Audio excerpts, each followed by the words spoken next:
Bore Mercher yn y sioe ac fe fydd Sioned Edwards yn cynnal gweithdi garddio mwy ar stondin S4C am hanner awr wedi 11.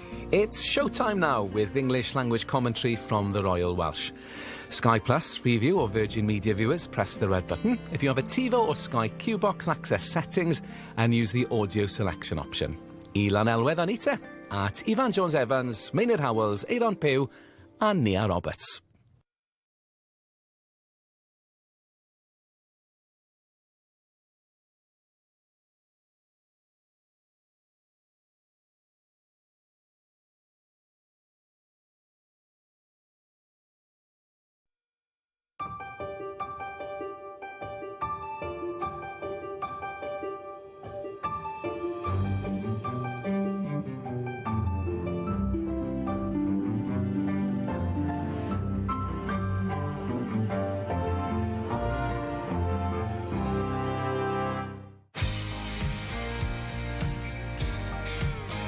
Always a good feeling, anything I Welsh, it's, yeah, I'm fantastic.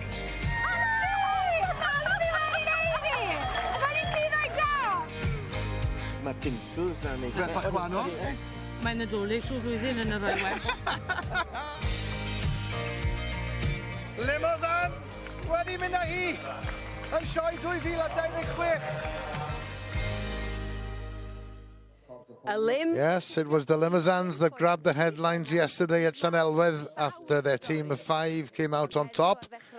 But today, though, plenty more headlines are waiting to be written on the third day of this year's Royal Welsh Show. Yeah, welcome to Champions Day here at the Showground in Llanelwedd. And it promises to be a day that will create stories to be passed down from generation to generation. Now, this afternoon, the main ring will come alive to the sound of the cob's hooves before trembling beneath the spectacle of the grand parade. Yes, another packed day awaits us here again today. And as I said, the Limbs won the team of 5 in the beef cattle section yesterday, when there were actually 16 different breeds in the ring. Well, today it'll be the turn of the dairy cattle, and the Holsteins have won the last 8 in a row. Before that, of course, we'll see the judging in the Supreme Champion Dairy Cow and the Fitzhugh Championship for dairy pairs. And it looks like all the hard work in the cowshed has been too much for some. Every picture tells a story. Well, now then, the Football World Cup has just come to an end. But today, it's the World Cup final in the sheep ring. This morning, we'll see the judging in the Lloyd Family Award. And then later on today, it's the Sheep Championship, the champion of champions, of course, which was won last year by the continental Dutch spotted breed. Now then, Aaron Pugh, well, he's certainly been getting his steps in this week, and he's just mentioning there's a feeling like it might be just a quiet before the storm, because it's relatively quiet in the background. Not many people have arrived yet, but later today Aaron will be taking part in the tug of war and possibly the rugby sevens as well, so he's going to need some energy from somewhere. So that's the cattle ring, the sheep ring and Aaron Pugh sorted, and of course there's plenty more going on here at the Showground. We'll be covering, of course, the sheep shearing shed, and it's going to be a very exciting day there. Today we will be covering the senior championship, the champion shearer of Wales, of course, and the Open All Nations Championship, and then later on it's the test matches when Wales take on France and New Zealand, and you can watch all the action live between 2 and 5 on our streaming services. And believe me, there'll be quite a crowd around the main ring later today to see the Senior Welsh Cob Stallion Championship. But earlier today, of course, we will be featuring the senior classes in the Welsh Mountain Pony section, as well as the junior classes in the Welsh Ponies section. And Nia is now joined by Hannah Parr, who we've seen many times in that main ring, interviewing the winners. And Nia just saying, I didn't recognise you without your hat. And she's also mentioning the fact that you get the first opportunity to congratulate the winners in that main ring. What's that feeling like? Well, it's a bit of an honour to be the first to congratulate them. And mind you, I'm used to the horses, and they are celebrating, of course, because they know that they've won. But it's just an honour to be there, and it's full of energy and full of excitement. And of course, there's a big crowd there. And there's a lot of noise, and that can affect the horses. But you know what the horses are like. You know, they're used to being there. They come to life when they hear the sound of the crowd. And, of course, they're there to show off.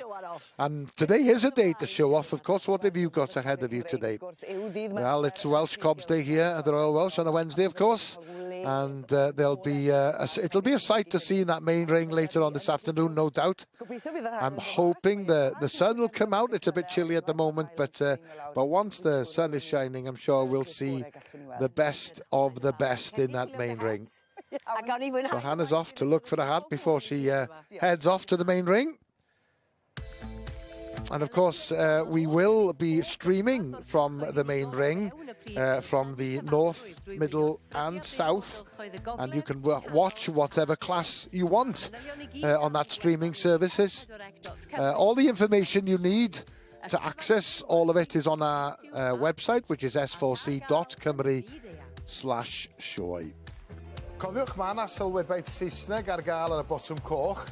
English language commentary is available on this broadcast and our main ring webcast. We're also offering live subtitles throughout the day. Now then, if you're watching on Sky Plus, Freeview or Virgin Media, press the red button. TiVo Box or Sky Q Box viewers go into settings and use the audio selection option. Any problems at all, then please ring the S4C viewers hotline.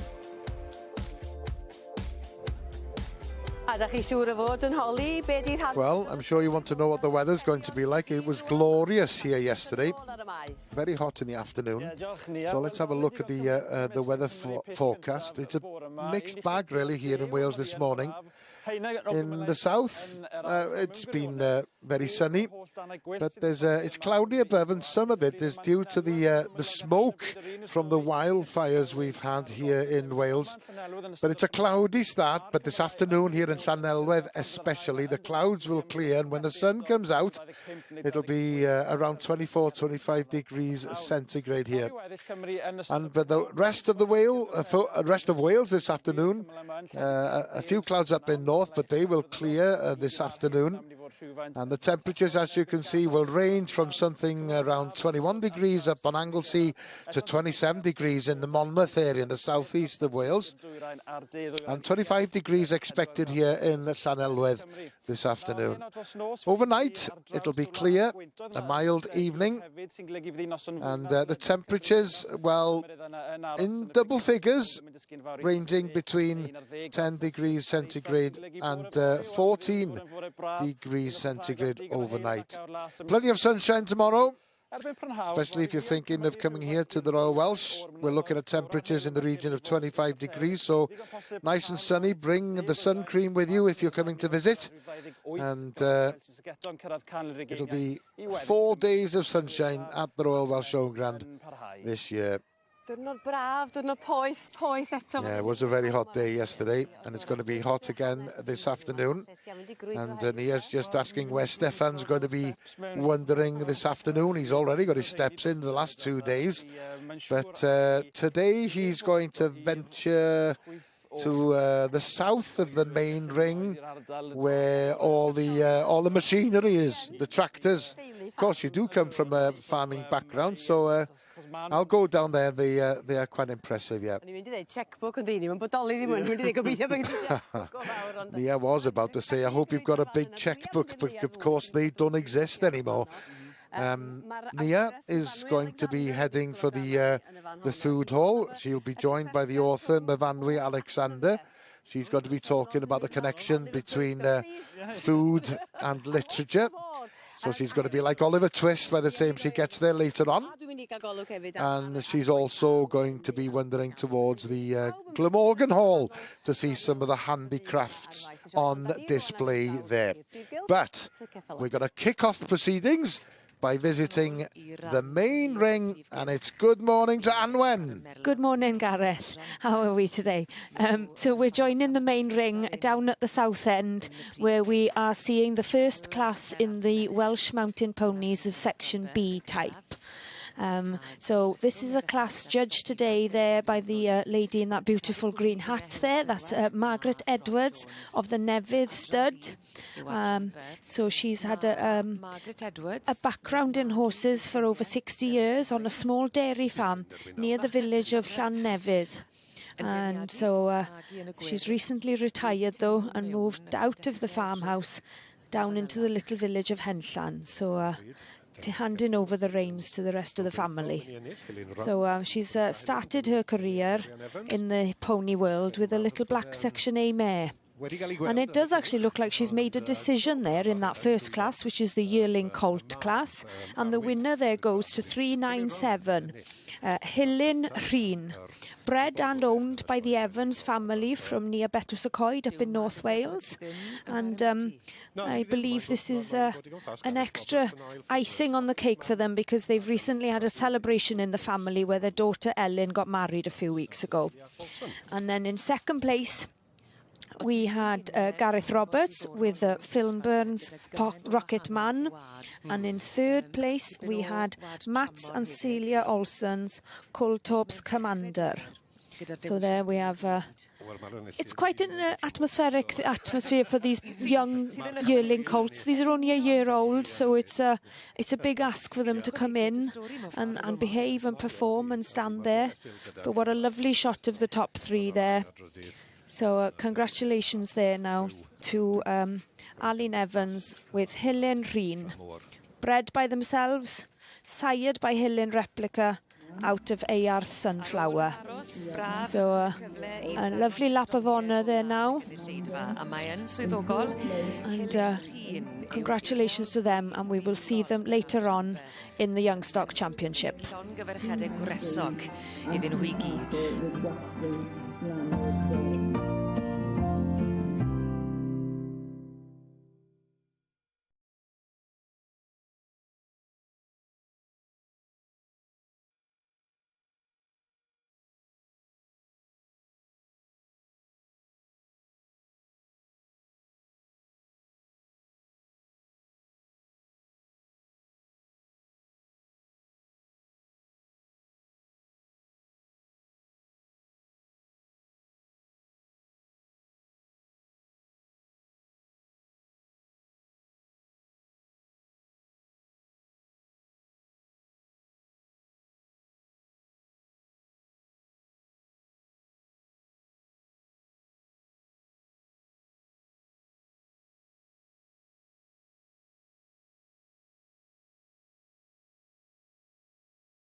Welcome back to the Royal Welsh Showground. Wednesday, of course, day 3. And it's our first visit to the cattle ring today. So it's good morning to you, Ann Thomas and Gerald Lewis. Good morning, Gareth. And yes, not quite the buzz around the ring here and in the ring this morning as what we witnessed in the cattle last night in the Fitzhugh 5, but it's early in the morning and these dairy people are about quite soon, see, so there's... Aye, well, we're up and early and away. Yeah, fair call.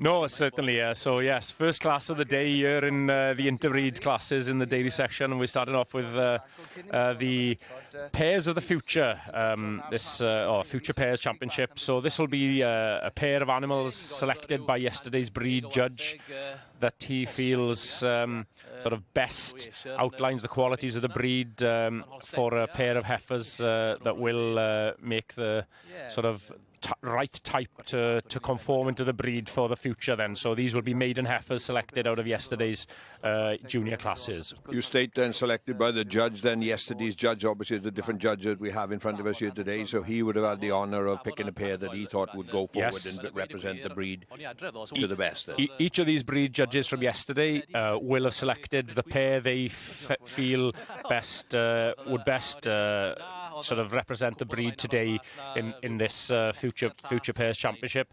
And then obviously today's judge, Mr. Ian Collins, then actually judging this one, come down from Yorkshire. He will then obviously have the honour of placing each of those selected pairs in today's class. We see customary then most dairy judges throughout the competitions that we've seen here in the past few days. They give their reasons for their selection. Will that take part in this particular class? Certainly will. That's part and parcel of judging dairy cows. I sit on the Ayrshire judging panel and then I'll help officiate through work the Holstein judging panel, and you have to qualify to get onto a judging panel, and part of that qualification process is to be able to give reasons accurately on the placings that you've made. Say basically it is to justify your decision then. Certainly is. Well, even if you think about young farmer stock judging competitions, you're asked to place the class, but then also you're scored by the judge on the reasons on that class, and that is your justification on the placing. So your placings can often differ. I always say that a placing is a man or woman's opinion on a class. Your reasons are the opportunity to justify that, and if people can follow the reasons that you've put them in that order, you can never be wrong. Another thing then, these are selected by the breed judge, as we stated earlier on then. Obviously then we could have two different owners of the animal. That's true across a good few of these pairs. Well, the pair we've got in shot now, the jerseys are actually from different owners. The heifer nearest us is from Kevin and Sian Rickard down in Newport, in Bishton in Newport there, Starlet. And the far heifer, which Ian is just casting his eye over now, is from Jeff and Anthea Dorr and their daughter Imogen up in Newcastle Emlyn there. Actually a bought-in heifer, the furthest one that has come from Pembrokeshire, from Ben and Nia Llewellyn, from their very well-known Hazelnut family. Just glancing around, the Holsteins here will be a pair that are from different exhibitors as well. Nearest heifer from the Wilson family Tregiby, the furthest one again from Kevin and Sian Rickard down in Newport there. In the emphasis of in the title of the competition, then pair, well, I know colour is a variation in this particular pair, but size is quite a significant difference as well. So would that have a bearing on the judge then? For me personally, if I was judging, I wouldn't be worried about the size of them, because I'll be asking the age of every heifer, because obviously two animals of a different age aren't necessarily going to be the same size. What I'd be looking for is two animals that have the same shape and form throughout them, not necessarily the same size. Because if animals have got the same shape and form, they should end up being similarly structured as adult animals. They're only in different stages of growth. So, Iwan, you're talking there about the different ages. Is there a parameter of ages here? These were selected out of the maiden heifer classes yesterday. So there was two maiden heifer classes within the Holstein section. And the two Holsteins that we had in front of us were the winning heifers from the first two pairs. From the first two classes, the one winner of each. The jerseys, however, were the first and second from their respective maiden heifer class. So what would be possibly if there was a difference in age? Are we talking a couple of months? Or? Yeah, I would have said that the spread in age in terms of the Holstein heifers that you've got in front of you could be anything from the youngest heifer on display yesterday was born the 22nd of December 2025, and the oldest here could be as far back as March 25. So there's a 9-month span there across them. Unfortunately, we will not see the conclusion. Let's hope we come back and see the result later on. Thank you all. Yeah, we will be back in the cattle ring later, but as I mentioned, it's a full day in the sheep shearing shed, and this is Heat 2 in the Senior Championship. Yes, we followed the shearing quite a bit yesterday, and all the relative, not age groups, but skill level groups in terms of junior and intermediate, and now we move up to the senior, which is just one step away from being open shears. And, you've mentioned there are 3 categories there, Gerald, of shearers, and you've said it's not based on age. We've just come from the dairy classes where we've sort of talked about being the same sort of shape and form, and regardless of age and size. Could you just fill us in a little bit on what the variation is in these categories, or how you progress through them as well? I'm not 100% sure that I'm correct, but I believe I am, then that the winning of junior prizes in significant shows and classes then obviously will take you up into the intermediate, and vice sort of the same limitations then on up from juniors to intermediate and the seniors. It also is based a little bit on that every entry that these young men put out and young ladies put forward into these competitions, they do state that sort of there's significant numbers of sheep that they can shear within a day.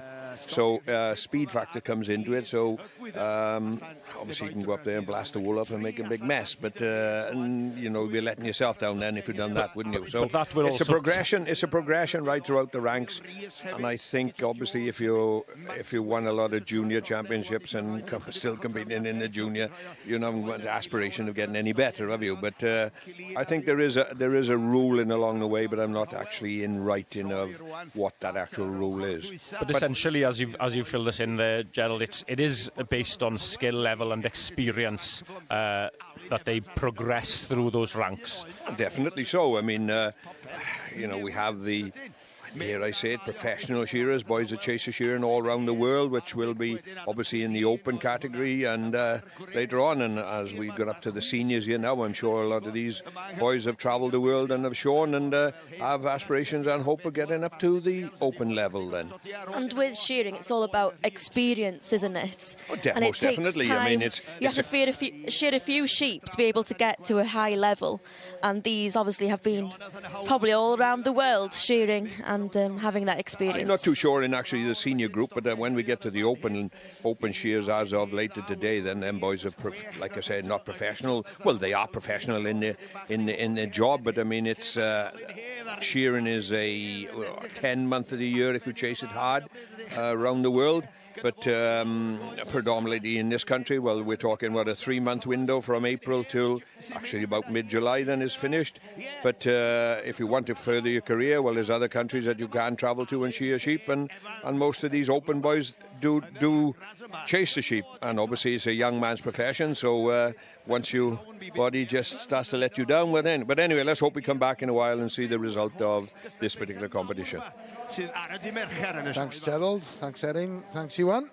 We'll be back in the sheep shearing shed, of course, but in the meantime, we're going to join Aaron Pew, who is with Shane Llewellyn-Jones, and who has won quite a few prizes at the Royal Welsh this year, and it's been a successful couple of days for Shane, but he also got a stall here on the Showground in the Welsh Honey stall.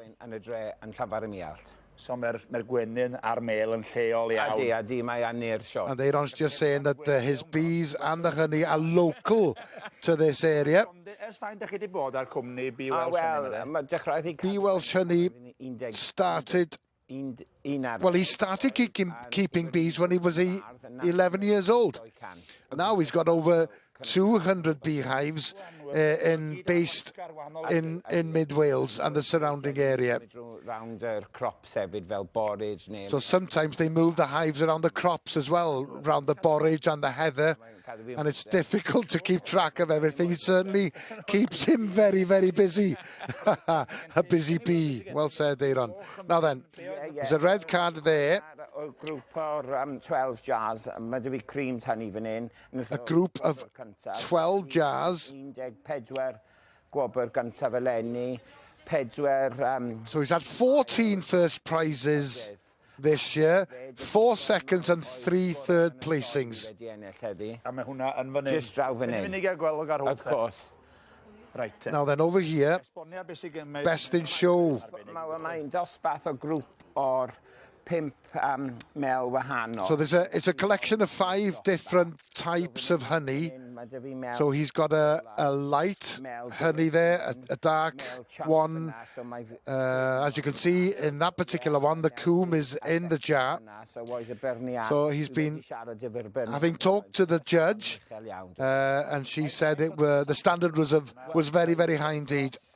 360 o'r entries eleni yn yr adran fel yn y show. And Shane just saying that in the honey section there's over 360 entries in the show this year. Now then, Aaron's asking, how do you get the light colour in the honey? Well, it depends then which flowers the bees have been visiting. The light one is from a crop called borage. Or borage and golau. And the honey from a borage is very light. Borage honey on your porridge, according to Aaron. And it's worth fortune. Do you give any samples at the back? No, I'll be keeping them. Well, many congratulations and all the best for the rest of the show. Well, don't forget about the app. That's available from Google Play or App Store, and it includes travel information, a map of the showground, competition schedules, daily results and details of everything that's happening at the show. Right, we were there earlier on. Let's rejoin Anwen Haf Griffiths in the main ring. Thank you, Gareth. So yes, we return to the main ring, and this time we're in the middle section of the ring, where we see the first class in the Welsh Section A mountain ponies. So for some of you that have been following all week, we saw the junior classes yesterday. So this is the first class of the seniors, and we start with the Baron Mare or gelding, 4-year-old to 7-year-old. So what we know as the junior Baron Mare. So our judge for the week has had a busy week already. So the weather isn't too hot for her today, so we're starting off quite nicely. You mentioned in Anwen, it's quite interesting, it's a Baron Mare or a gelding. What would they geld a Welsh mountain pony like this for, other than just for showing? No, the gelding process would mean it would give it a second chance of a life as a child's pony. It could also mean as a driving pony. The Welsh Pony and Cob Society have also introduced a specific gelding section that was judged yesterday. And it does look like she has made a decision.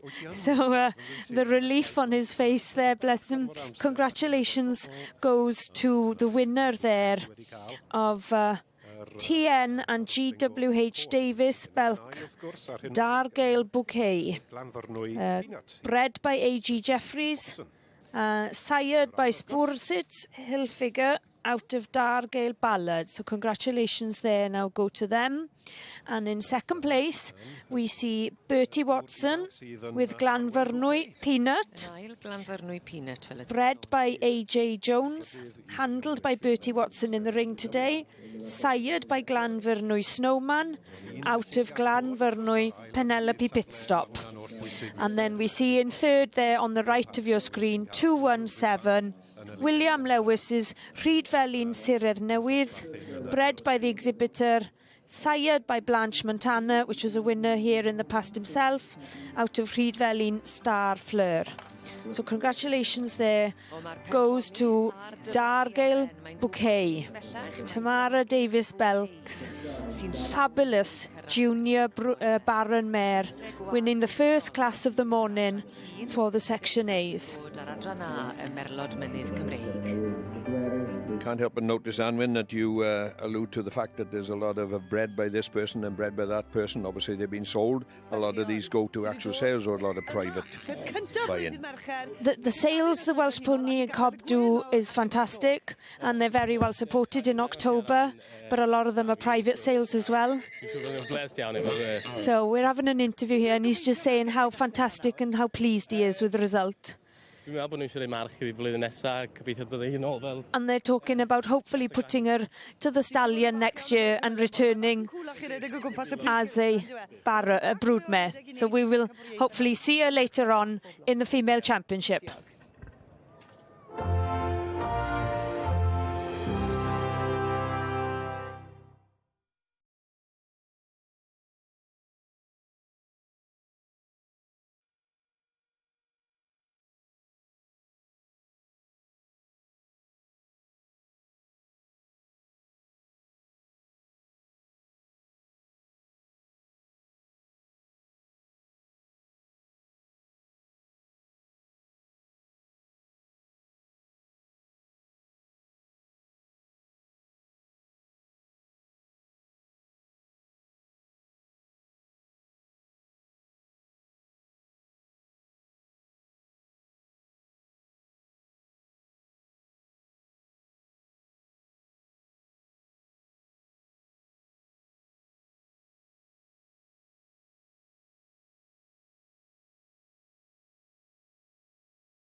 Well, welcome back, everybody. We're back in the cattle ring, and we featured this particular competition earlier on. Ewan, it's the pairs. Yeah, female of the future pairs then, and yeah, under the watchful eye of Ian Collins, who's had the honour of judging some of the interbreed classes here today. We'll see him a good few times throughout the morning, casting his eye over the Supreme Heifer and the Supreme Cow as well, and some of the production inspection classes. Yes, so a man who breeds mainly short-horn cows at home under the Church-Royd prefix. They do have some Holsteins and Jerseys, and I think some Ayrshires there as well. So a man well versed in each of these breeds. I mentioned about being on judging panels, I do believe Ian sits across 4 judging panels himself, so world-renowned judge as well. So yeah, no better man for the task. I wouldn't have imagined. Has a lot of success on the show circuit with the short-tongue cows as well. They took a clean sweep at Great Yorkshire Show there a couple of weeks ago with their phenomenal team of short-tongue cows. So man, very, very well qualified to adjudicate this particular class here in the show and other classes, as you alluded to. He will be casting his eye over later on. We'll just hear a few words. I always have a bit of fun over this, Ewan, in terms of different colour uniforms. And yesterday Will was doing his bit to promote every individual breed, but he was more interested in the colour of the shirts most of the time. But no, it's interesting to see that every breed has their different colour shirts. They all wear white trousers. Actually, no, I'm wrong. Look, there's a pair with black trousers in the one breed. Is that customary or...?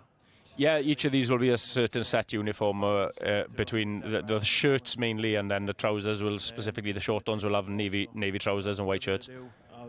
We'll just let Ian tap out his champion and reserve now, and I hope he'll say a few words afterwards as well. Mae'n dod at y Brown Swiss Rhys. Lwy tîm el mae'n mynd I fynd? Wel, y jersey falle sy'n ni'n rhoi arian arno, ond wedyn ni dewis y beirniad. Yes, so he's just taking his one last look down the line before he goes and taps out the champion and reserve pairs here. Where do you think we're going to go? The jerseys, they are a very good pair. Anwen mentioned, asked me earlier about where they come from and things. These came out of the same class as well, so they set themselves at the top of the class. And then the Brown Swiss in reserve, and again from the same exhibitor, these two from Toy Genetics. They're a pair that they're bred from very similar bloodlines. So congratulations to each of these exhibitors.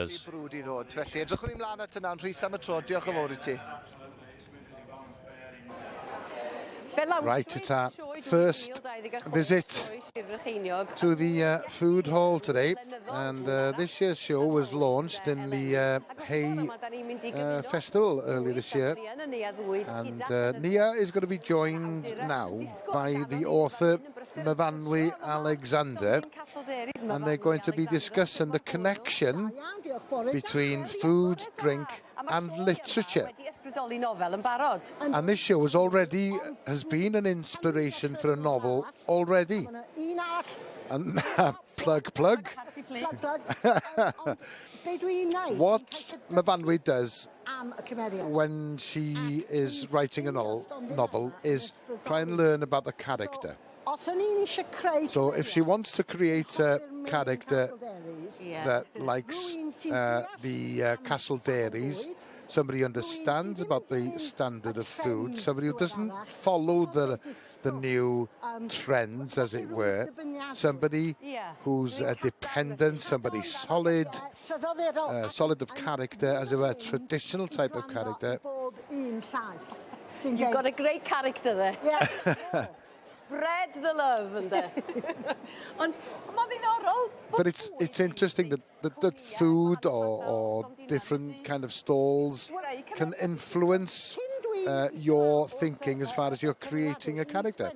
Now, before I sit in front of the computer to write a story, I create the character in my head, and I have to think of them as a whole person, as it were. How much money they got in the bank, for example, what kind of food they like, what do they wear, do they eat meat, are they vegetarian, what kind of things they drink. So therefore, when I sit down, it's almost as if the story will write itself, as it were. It does help me. It's like a demonic, I compare it to being a demonic possession, because the characters tend to take over, but it's important to understand the characters you're writing about. Now, this would be a totally different type of character. Buongiorno, come stai? So, if I'm looking at somebody who buys something like this, the limoncello, etc., whatever, comes from Italy, I would say they're a sophisticated type of person. They would invite people to come for a barbecue and want to show that they're a little bit different, and perhaps they would want to, maybe I would refer to the fact that they have been on maybe a luxurious type of holiday in Italy. A kind of a middle-aged woman type of person would sit outside in the National Eisteddfod drinking a Sauvignon Blanc. I think you're talking to that kind of person now. Said Nia. Moving on, we're now... people do say that Montgomeryshire... people have suggested perhaps that a lot of my characters are based on people who come from Montgomeryshire, which is where Myfanwy comes from originally, of course. Fysa rhywun sy'n dod at hwn, rhywun sy'n falle'n dweud, dwi'n angen llaeth sy'n heb wedi teithio hanner ffordd trwy'r wlad, falle mae ganddyn nhw rhyw egwyddorion gwyrdd. And now then, we're looking at somebody with principle, somebody who doesn't want to buy milk that hasn't travelled halfway around the country, as it were. They want to buy things that are local to them. I'll buy it from Montgomeryshire. Why do I have to buy it from anywhere else? And somebody appreciates that special taste that they have from people who are masters of their craft, as it were. As these characters take over, as you said, do they have any effect on your choices as far as eating or shopping is concerned? Oh yeah, I did. Yes, I did realise when I was shopping that I would sometimes buy stuff that some of my characters would buy, and sometimes I'd have to say to myself, "Whoa, stop a minute," and put the products back on the shelf. It's quite interesting. Well, now to medd. Mead. Now then, we're going back to the Middle Ages here. I would say that somebody who chooses mead would be somebody who wants something that's really Welsh. Somebody would say that they don't like the fact that things like beer has taken over. Somebody has got a great interest in history, for example. The kind of character you would have in a film with a big sword in their hand, for example. Something similar to Lord of the Rings, perhaps. Possibly a young gentleman with an interest in the Welsh tradition. Now then, are you working on a novel at the moment? Well, no. Now then, I can't tell you yet about the main character, but that's a secret. But she, as it happens, does drink a little bit of mead. Can we share her name? No, not yet. But we can drink to her health. And may the mead be an inspiration to Myfanwy Alexander and several other authors. Off you go to start writing. This is definitely giving me a good start to the day. It's like central heating. We don't need that. We don't need that in this weather. Right, let's head back to the main ring, and it's back to Anwen. Thank you, Gareth. So we are making our first visit to the north end of this ring, where we see our judge for today. The hat has been taken off, so his decision has been made. This is class 82, which is the Baron Mero Geldings, 4 to 7 years old. So similar to what we saw in the Section A's earlier, this is the junior Baron Mares in the Welsh Section D class. And it does look like the winners are L and J Keat with Brynarth True Mystique. So a winner several times already this year. First and champion in Avon and Borders. She was first at Royal Three Counties and first and reserve champion in the Southwestern Welsh Pony and Cob. So had a very, very successful season already. So congratulations to them with Brynarth True Mystique. And in second place, we see C and J Merrick's Brynithion Delight. and another extensively shown mare for this season, and she was first and champion in Brecon and Borders and reserve champion in the Carmarthenshire Welsh Pony Cob.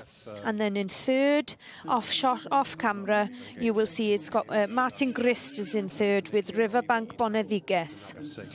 So a nice stamp of a cob mare, able to go on and do any particular job, whether she comes back in future years as a brood mare or whether she'll be broken to saddle and will come back with a rider on board. But congratulations go to Ellen J. Keat. So this pony they bred themselves, sired by Gwenllan Sampson out of Brynarth Sweet Temptation, and I do believe that Brynarth Sweet Temptation was a winner here herself many years ago. So the celebrations and the smiles are beginning. So, and when you mentioned there about this being a brood mare class and a barren mare, sorry, barren. And that she may come back as a brood mare. At what stage? I notice it's 4 to 7 here. What does she become a brood mare once she's had one foal, or does she have to have a foal at foot to show as a brood mare? She has to have a foal at foot to show as a brood mare. So, and some people start breeding them by the age of 4, but some people would prefer to let the mare mature before putting her in foal. It's just a personal preference. So hopefully we'll have a little interview with Hannah now, with the owner. All the way from Western Supermare are very worthwhile. When I saw you running around yesterday, but you've started today with a red rosette. Yes, we're over the moon, obviously. She won it as a foal. She's only done very few shows since, so to win today is just, yeah, amazing. And you bred this one? Yep, homebred. So her mother won as a mare with her at foot. Stand, miss. And then she won the foal class. So to come back and win again, fantastic. Almost speechless. But this one wants to go and do a bit more running. She wants to know where her friends have gone. You need to go and catch your breath. Many congratulations at full blow. Thank you very much. Thank you. Diane.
Welcome back to the Royal Welsh Showground at Llanelwedd. We've been to the cattle ring, we've been to the main ring, we've been to the food hall, but this is the first visit of the day to the sheep ring. So that's where we're heading now. Thank you, Gareth. A breed in the background which are going to feature as no specific class as recognised class here yet. It is classed in the any other lowland breed at the moment, but there's quite a significant number, and we've seen a lot of other sheep come through this particular ranks over the years in the show, and then have come to a class and a breed society show of themselves. But we are looking at the Rouge, and as I state, at any other hill breed at the moment. So these won't particularly have a class for themselves. They would be only in this class for any other pure lowland breed. Well, yes, you're quite right. What they've stipulated is, like, I refer back to the Dutch spotted. They were in this particular section at one time. Would just say low numerical numbers of sheep coming forward to the show, and then when the strength and the popularity of that particular breed has grown, they now have their own breed society show within this show. So the Rouge at the moment, obviously the numbers, we've seen low numbers in other classes, mind, but the numbers are quite low in this particular breed. So whether the actual RWAS will say eventually, well, there's a lot of them and we'll have a section of our own, I don't know. But this particular judge now then is judging any other lowland breed, and I'm not too sure if you got any other classes to adjudicate on. I'm not too sure, but well, that was my next question. How could he judge a particular class when you've got different breeds?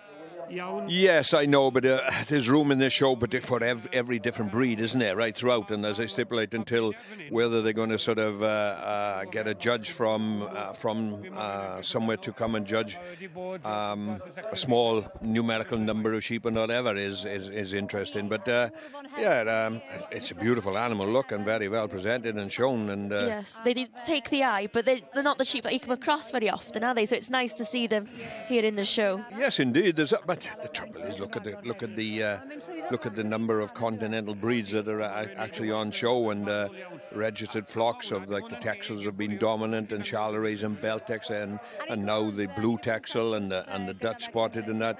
I mean, I think. But they've become popular because of the commercial value, I suppose. Oh yes, to be fair, I know several farmers that are actually farming Rouge crossbred rams and putting them back on their breeding ewes, like, and potentially that's probably sometimes why you won't see them getting their own classes quite as quickly, is if they are used predominantly as a crossing ram for, you know, let's say it's a nice easy lambing sort of tup that you can put on ewe lambs. Well, maybe a lot of commercial people would be using a tup like this, so the number of pedigree breeders are maybe a little lesser, which means that there's going to be less demand for that class potentially, isn't it, through in the show? Yeah, you're quite right. Doesn't take away from the quality of the stock of that breed that's coming out. You are quite right, but, like, it's based on now then, like when the Texels and the Chalarais and them come over. That anyway, we'll have to come back in a little while and hopefully reach a result of this particular section. Well,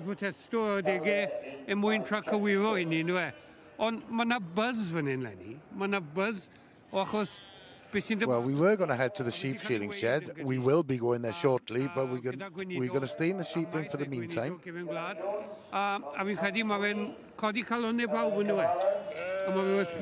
Well, we're going to continue with this particular class of this yearling ewe. And the judge, Alan Wyn Evans from Penkin Farm in Sioe, he's taken his time, fair play, because I'm sure this is a breed that he's not used to as such.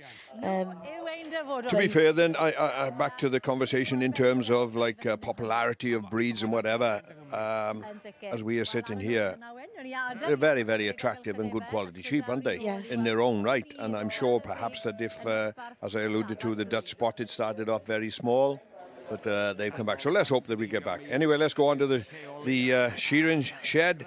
And this is heat number 4. And we're still in the Senior Championship. And we do have, well, there's 5 Welsh gentlemen here, and there's 1 guy from New Zealand. So we have Artie McCarthy, Jamie Farmer, Ryan Mackay Jones, Wyn Davis and Owen Martin, Jones from Wales, and number 3, Isaac Carmichael from New Zealand. There he is. So to answer your question earlier on then, Ewan, then I'm sure that the New Zealander is plying his trade in New Zealand as a shearer, and he's still only qualified in the actual seniors, but I'm sure that he has aspiration of working his way up through to the open shears as of maybe next year, and if he's lucky enough to get a result here and win in the seniors, then I'm sure we will see him in the open section next year. So there's, as I stated then earlier on, there's some of these boys in the seniors here will have travelled and will try and secure a profession in the shearing world when they're young and their bodies allow them, because believe me, at later stage in life your body does let you down a little bit, and it's a physical occupation to take on, but it's like everything else. The better you get at it and the more you do, then obviously it does become a little bit easier. I was once told that a day's shearing can equate to running a marathon, is something I was once sort of told. Well, does it feel that way, Gerald, when you do it? Yeah, fair comment, but I mean, it's like everything else. The easier and you make it if you're fit. Yeah. Well, which are the job that you'd have to take a towel with you to wipe the sweat? So I think that tells you everything, doesn't it? Yeah, but it's all down to the fact that if you are sweating hard, you are making it hard, aren't you? Well. If the ones that don't sweat are making it look easy, aren't they? And it's a skill factor. A lot of people think it is all down to that right hand. It is certainly not. The left hand, actually, even though it hasn't got the blade handpiece in it, is as much of a factor, because you watched every competitor with their fingers turning their hands, pulling the skin, pressing in any particular position to tighten the skin. And therefore, a lot of the shearing is as well. You watch these competitors now with their toes and their feet. They will actually tuck their toes underneath, lift the toes off slightly, which picks the U up slightly off the ground, which is all in preparation to cut with your right hand with a handpiece. Because at the end of the day, it's the legs that are holding the U in place. And if you removed your hand, the sheep would still sit there nicely, wouldn't it? Because of the way she is held. Yes, that's quite right. And you watch another thing, like you watch the head of every particular shearer is concentrating on their job and that. Anyway, let's hope we come back in a little while and see the result of this particular heat. Yeah, several more heats to come in the Senior Championship in the sheep shearing shed, and of course later in the day Wales will be taking on France and New Zealand. Right, let's head over to the cattle ring. So yes, we're featuring a second pairs class of the morning here. We obviously saw the future pairs earlier, and we're now moving on to the exhibitor bred pairs championship. So this is an open class for pairs that have been bred by the exhibitor. So you will notice there'll be more than one of a certain breed in here. So we noticed 2 Holstein pairs, a Jersey pair and a Short-Dawn pair forward here. But these specifically have to be bred by the exhibitor. So both of these animals here will both be bred by the Wilson family at Triggerby. Here then, both of these jerseys are bred by the Jones family down in Nagredig there in Salvach jerseys. Each pair will be bred by the respective exhibitor in this section. So that's where it sort of differs a little bit to the class previous, where they were nominated by the judge. We've also got a different judge here, the first time this morning that we're seeing Willie Taylor come down from Cumbria. He's judging some of the other interbreed classes here today. He'll be judging the Fitzhugh Championship, which is a pairs, exhibitor bred pairs, which is this one here. The team of 3 by an exhibitor, and also the team of 5 today.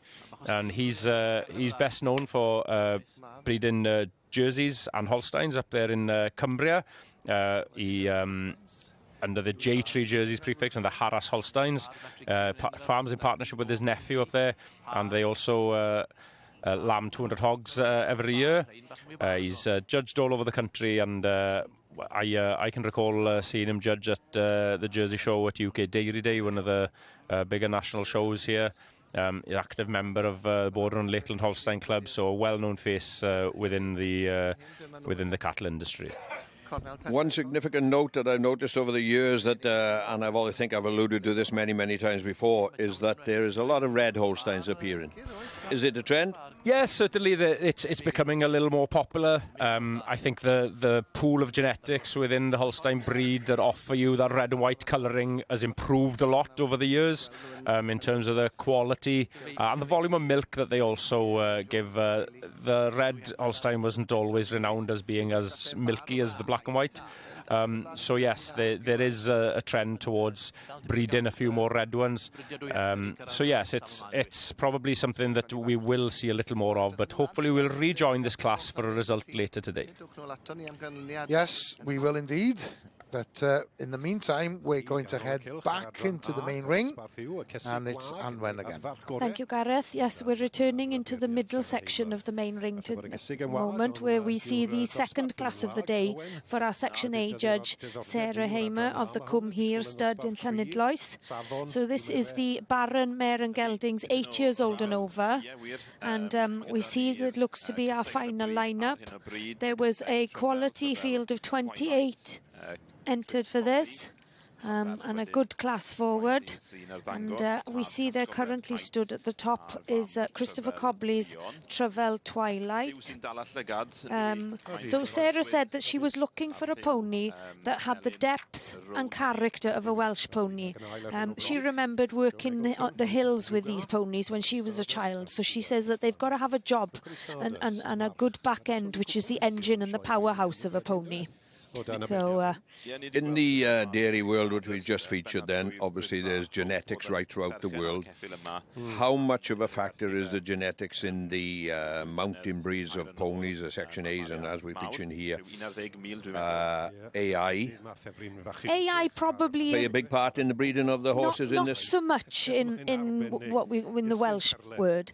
It does appear there are a lot of semen samples that go out to Australia. They seem to be a big fan of the Welsh bloodlines, and there's been a lot of exports out there, but predominantly it's natural coverings more so than AI. So no imports, none of the very good breeding that has come back from Australia back into this country? They generally import it back, the pony itself, rather than AI, but it does look like the decision has been made, so there we are. Congratulations go there to Christopher Cobley, with the Bridie actually handling in the ring today. The Cobleys have got a busy week, so a multitude of ponies to handle. So 2, 3, 4 there. Travel Twilight. She's a multi-bronze and silver medal winner, and she was champion at the Tudor Rose earlier this year. And she's sired by Casgob Red Kite out of Travel Dion. So congratulations there. In second place then, we had Joan Eggleton with Hope Nugget, handled in the ring today by Julian, sired by Rookery Stardust out of Sudan Crystal Annie. And then in third, we see Joe Hudson with Wernderis Roswenna, bred by Serena Crum, handled actually by Joe in the ring today, usually handled by her daughter Olivia, sired by Uphill James Fox out of Wernderis Ruby Tuesday.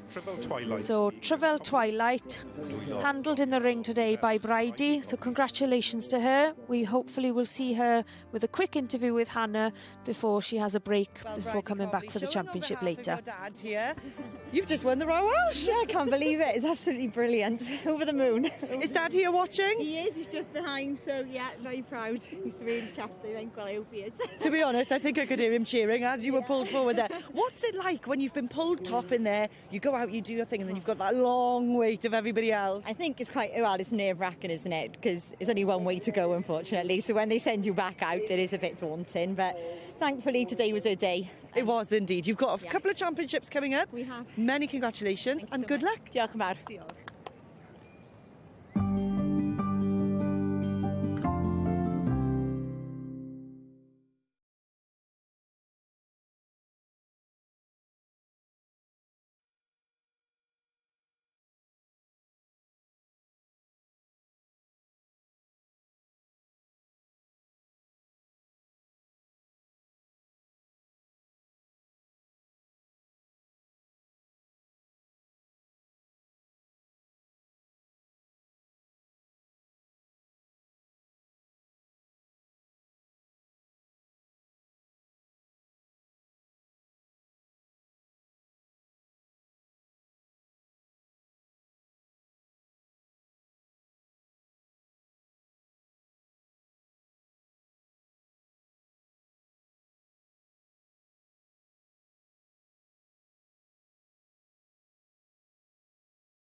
Welcome back to the Royal Welsh Showground, and it's back to the cattle ring, and here's Iwan and Gerald. Yes, so we rejoined the class earlier, and I think we can just listen to a few comments from Willie for the minute about the class. Likewise, the next two Holsteins, they've got a lot of future in front of them, I think, because the dariness and the correctness of the conformation that they've got.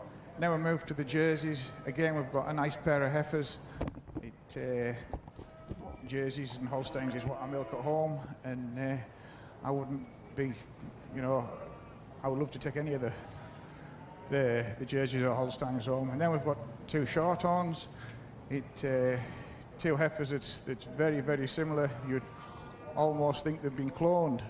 They're very much alike. And then two beautiful brown Swiss heifers at the bottom. You've got to admire the depth, the body, and the power and strength that the brown Swiss heifers have got. So I'll tap my first, my champion and reserve out, and I'll say a few more words. Thanks. So yes, Willie's just run the audience, so the crowd watching through the lineup that he's got in front of him before he goes and taps out his champion and reserve exhibitor bred pair. And yeah, he goes for the brown Swiss pairing from Toy Genetics in Shropshire. And then, congratulations to them, Rhian Owls and Tom Lucas from Nantagove down there in Pembrokeshire. Taken reserve with their Shorthorns. They're relatively new to the game, but proven a lot of success, this young couple. We've seen in the beef world, beef Shorthorns have taken a real sort of surge in popularity and as a native breed, and the dairy Shorthorns then, they're doing very, very well on the show scene. They certainly are, yeah. There's some very, very strong exhibitors is what we've got, so congratulations to each of these, and we'll rejoin the cattle ring later. Thank you, Iwan. Thank you, Gerald. And it's time to catch up with Aaron Pew, who's down in the horticulture village with Adam Jones. And Aaron is introducing him as Mr. Gardening, because Adam's a familiar face on S4C presenting the garden programme. And Aaron is just saying that this particular area of the Royal Welsh Showground is developing every year. It's relatively new, and as Adam is saying, this new feature that we have introduced is this patio area where we have several people who are invited to come and talk to our customers, audience, if you like, and it gives us time to relax and maybe talk about gardening, give people a few tips. And this particular garden is one that was planted by Adam himself.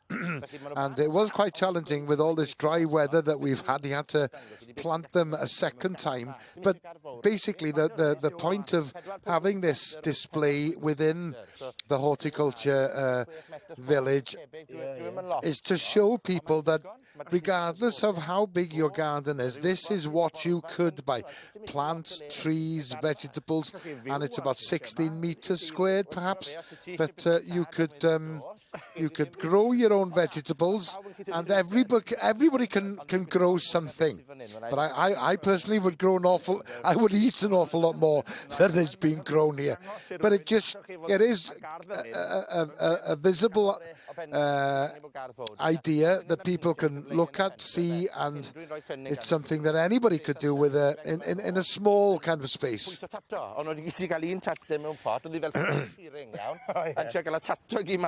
Oedd yn hilarious, ti'n mo. Ceredigion nath o hi, 3.9 kilos, ia, mwyn i'n bwced. Ond y math na o sport yn ein triad. Wedyn, bach mwy difrifo nawr, plannu ar ei ore fan hyn. This is another example of Farmiad Nurseries were responsible for planting these plants here.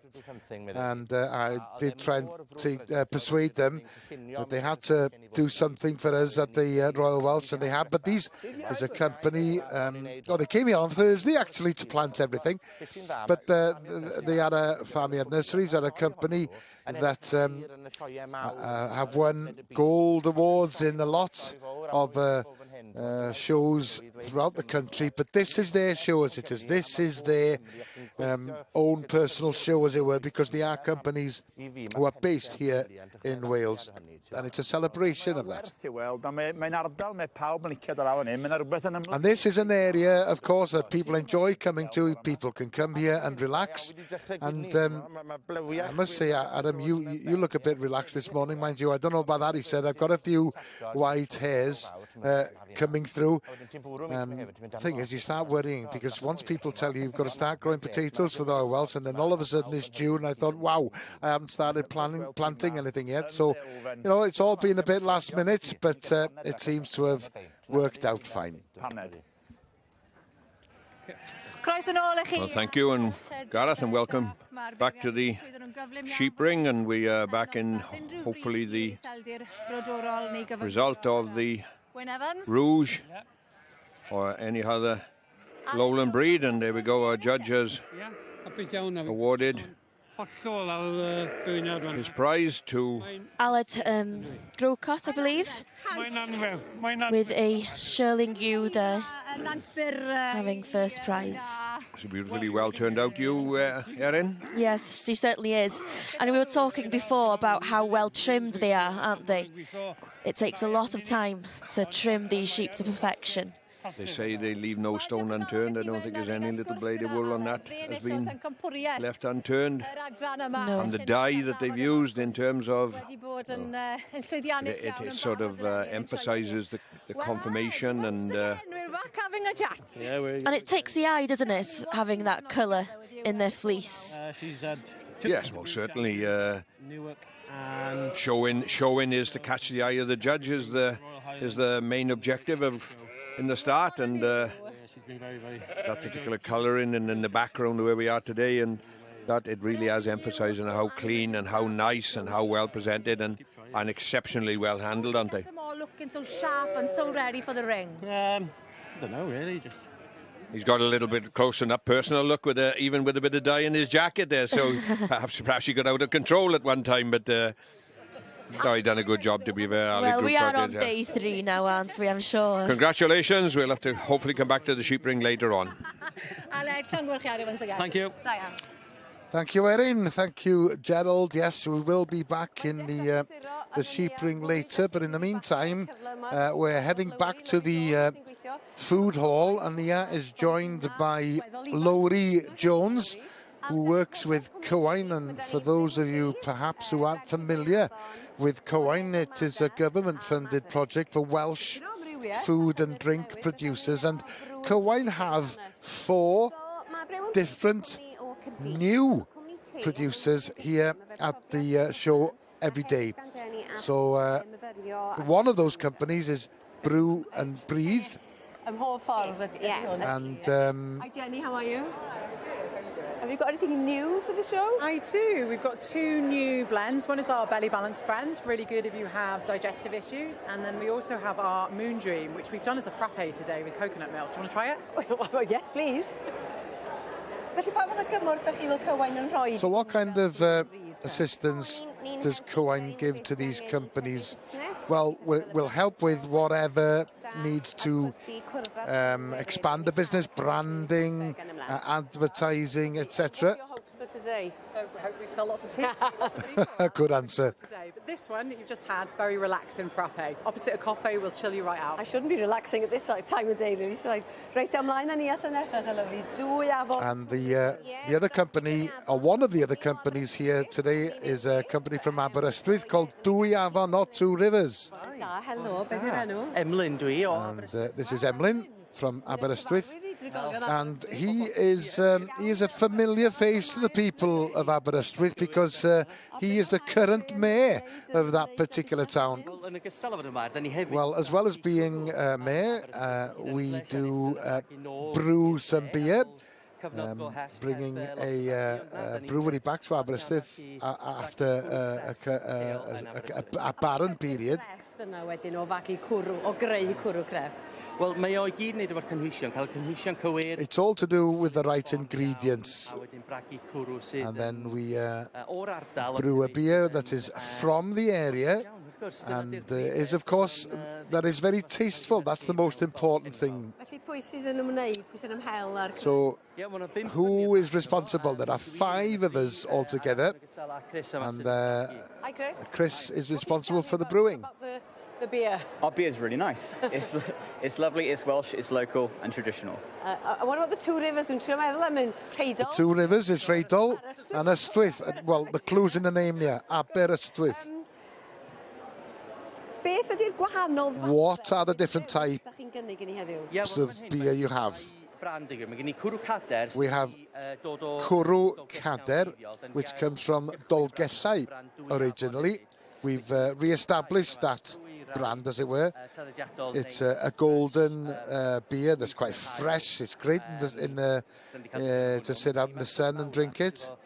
We have Machlid Mawddach or Mawddach Sunset. There's a hint of lime in it. And then we've got the more traditional beers, the stout, which has a bit of treacle chocolate maybe in it, a bit of coffee as well. And then, of course, at the end, we've got the bitter, which is actually very good, a good beer to quench your thirst. We're looking to reach a bigger audience, as it were. That's the purpose of coming here to the Royal Welsh today, and it's the first time we've been here. We want people to know that Dwy Afon or Two Rivers Brewery Company exists. A please helpwch chi hunan. Right, diolch. Right, from the food hall, it's back to the main ring and back to Anwen. Thank you, Gareth. We are back here at the south end of the ring, where we are back with the Section B mountain ponies, and this is class 32, which is the yearling, filly or gelding. So it does look like it stood at top at the moment is Tracy Landon with their own bred Linksbury Vantonia. So our judge for this section, Margaret Edwards of the Nevydd Stud. There was talk many years ago that they wanted to move the Section B ponies out of the main ring because they thought that this Wednesday morning was getting a bit crowded. But I think with Margaret's perseverance and pressure, she managed to persuade the show committee to keep them in that main ring, and I think it makes a wonderful spectacle for all these people that come all over the world to see these Welsh ponies. So thank you, Margaret. What colour would you actually call that? This is what we would call a roan pony. So she's got a chestnut base to her, but the white hair running through the coat makes her a roan pony.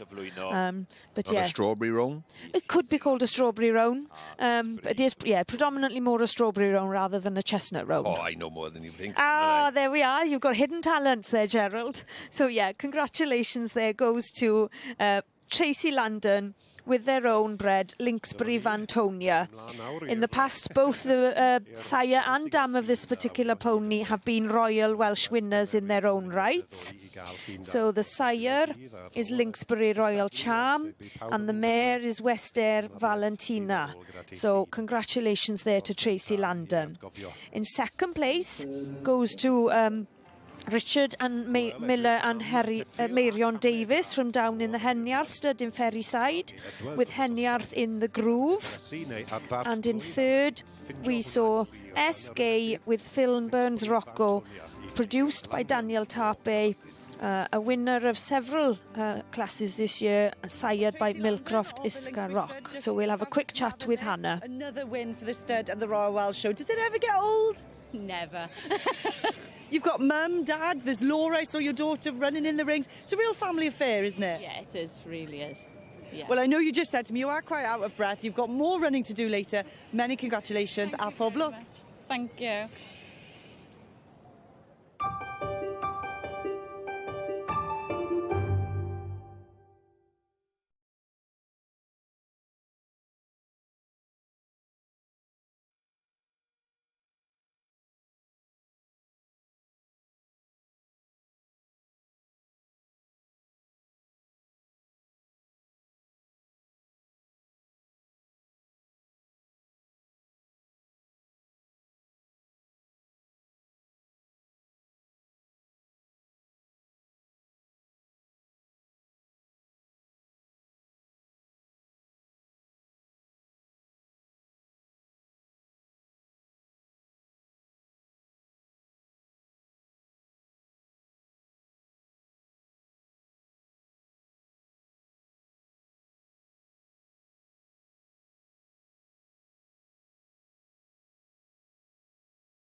Well, welcome back, everybody. We're back in the cattle ring with the group of 3. Up a notch, Will. Ewan? Yeah, in terms of maturity and the dairy top end, and let's say because these are cows that are in full production. Well, yes, we're moving into exhibiting milk cows, so cows that are in milk here. That's not meaning that it's exclusive, because it's an exhibitor-owned group of 3. Once we get around everything, we may see that there are some junior animals in here as well, but it is open now to include these milk animals as well. So what we've got in shot here are the group that come from David and Claire Jones down in Mega there, with the Holstein champion heifer on the outside and the Holstein champion cow on the inside, with their second calver in the middle of the group then. So yes, back to your statement in terms of we might see a few maiden heifers or in-calf heifers, but Will alluded to yesterday then what judges would be looking for probably is the say end product, because when you're judging a heifer, you're sort of leaving it open to hopefully that they will get to where they should do, and these are there, aren't they? These cows are on the top end of the job. Certainly that at the top end of the game here. In general, you will find that the milk animals will come to the fore. And we saw the broader shot there of them. There actually aren't any younger animals in the class here now.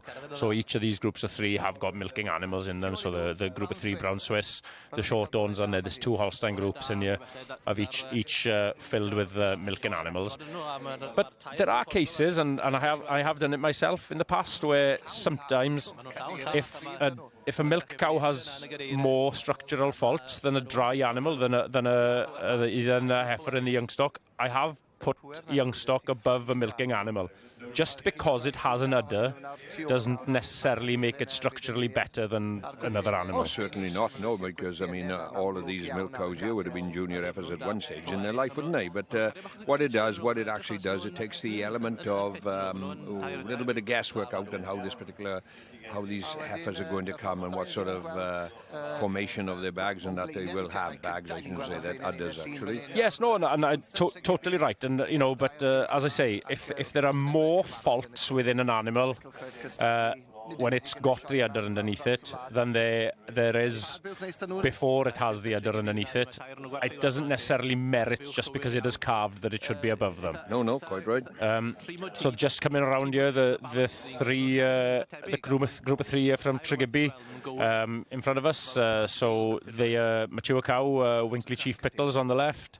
The intermediate, the junior cow then, the Winchat Sidekick Champagne, and then Chief Snapple on the inside, and we'll hopefully rejoin for a result later. Thanks, Ewan. Thanks, Gerald. From the cattle ring, we're going to head straight into the sheep shearing. This is heat number 7 of the senior championship. We've got 6 on the stage. Of course, there are 3 Welshmen, a New Zealander, an Englishman, and 1 competitor from the Basque country. So we have a truly multi-nation stand here in front of us, and so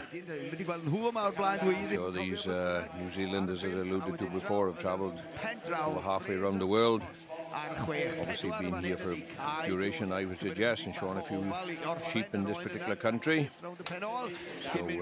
So you mentioned that they've come all the way from New Zealand, but obviously the sheep in New Zealand are different to the sheep we have here in Wales. Would they be practising on farms here before they would come and compete in this competition? Yes, you're quite right, Erin. I would have suggested probably a lot of these boys that here have been working for a few contractors probably in Wales, because like you either have to travel to the north of Scotland now to find full wool sheep, or in North Wales or in the Highlands of South Wales. So yes, I would suggest that these boys have been here.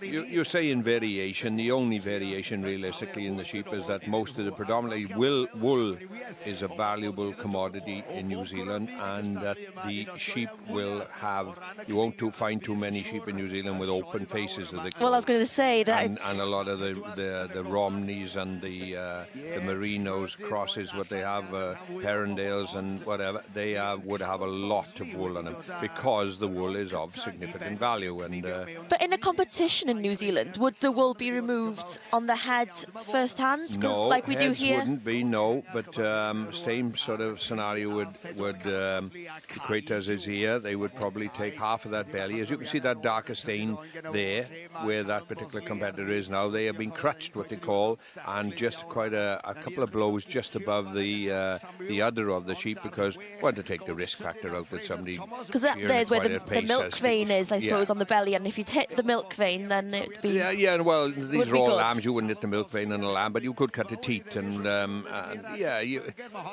the competitor himself wouldn't feel very good if he actually did cut the teat off a lamb or whatever, because it is the future. But anyway, talking of the future, let's hope we come back and see a bit more of this. Yeah, we'll certainly be back, that's for sure. Wel, gyfeillion, yn dilyn deuddydd o gystadlu brwd, mae nawr yn amser am y pencampwraethau. Right, from the sheep shearing shed, we'll head to the sheep ring. And you can see it's already getting a bit busy here around the showground. Many people, of course, will have come to see the Welsh cobs in the main ring later on. But in the meantime, let's concentrate on the sheep. Thank you, Gareth. Sheep are upright here, Erin, and been shown in the full wool conditions, because these are show sheep, and these shepherds, obviously we do allude to the fact that they trim their animals. They try and leave as much wool on as possible to make the animal look perhaps a little bit bigger and a little bit wider and a little bit taller or whatever, but they are trimmed to perfection, to be fair to them. And we're on here now to a very prestigious class called the Lloyd Family Award, and this was gifted from the family to celebrate the showing of sheep, and in particular the showing or the competition of interbreed sheep. So here we'll see different breeds. We've got a group, and it must be a group comprising of a ewe lamb and a ram lamb, and they must be following traditional Welsh mountain and upland sheep breeds. So we've got the Welsh mountain, I think you've got the Kerry Hill, the Beulahs. We've got an range of different breeds here to show, and that's the elements of the interbreed competition. Yes, and you're quite right, Erin, but they are all of Welsh heritage, like from the Brecknock Hill Chiviots right round to the Glamorgan Welsh, which is such a variation in quality of sheep. And it is a judge-nominated group of three, so the judge for as we're looking at the Brecknock Hill Chiviot here, the judge will have selected the three animals from the particular societies to go forward. And looking at the Kerry Hill here, they've had quite a bit of success, to be fair to themselves, in this Tylee Lord competition. There's the Radners.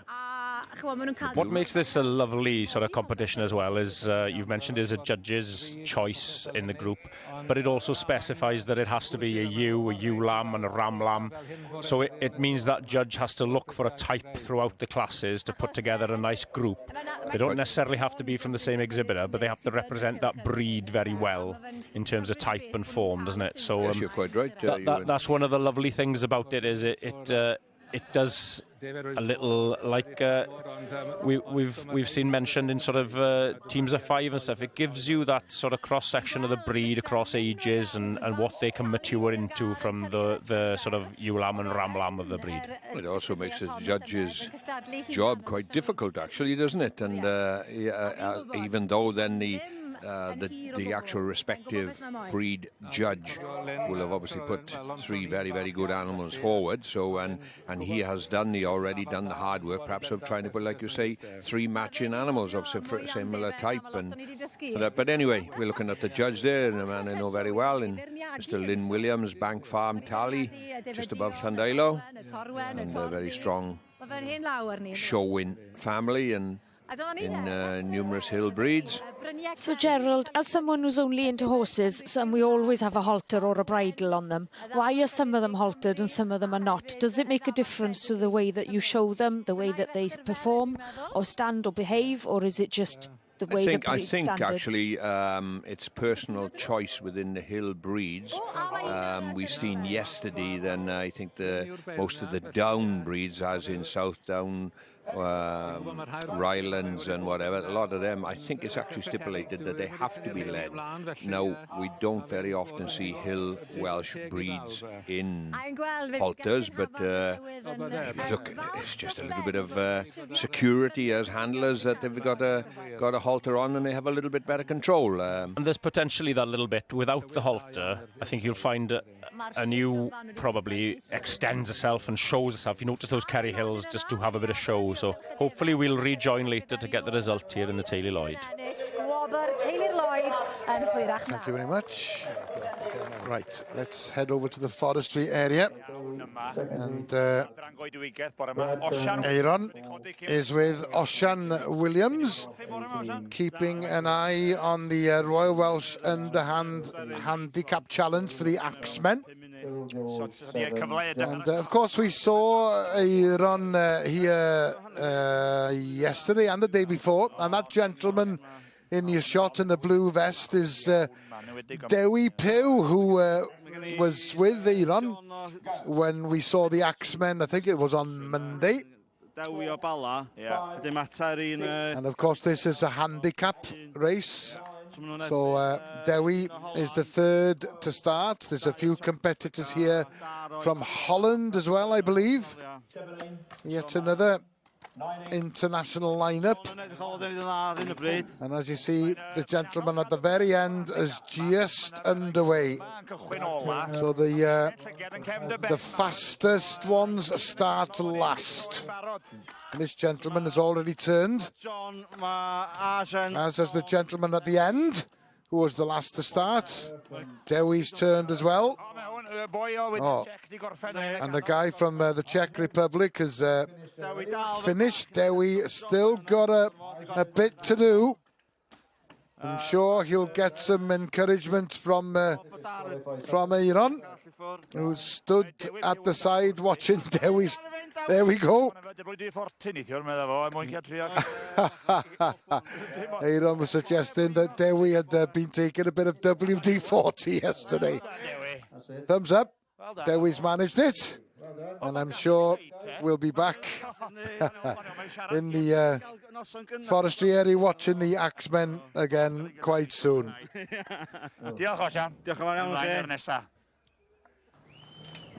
Right, back to the main ring, back to Anwen. Thank you, Gareth. We are returning to the main ring to the north end, where we see class number 83, which is the senior Baron mares, 8 years old and over.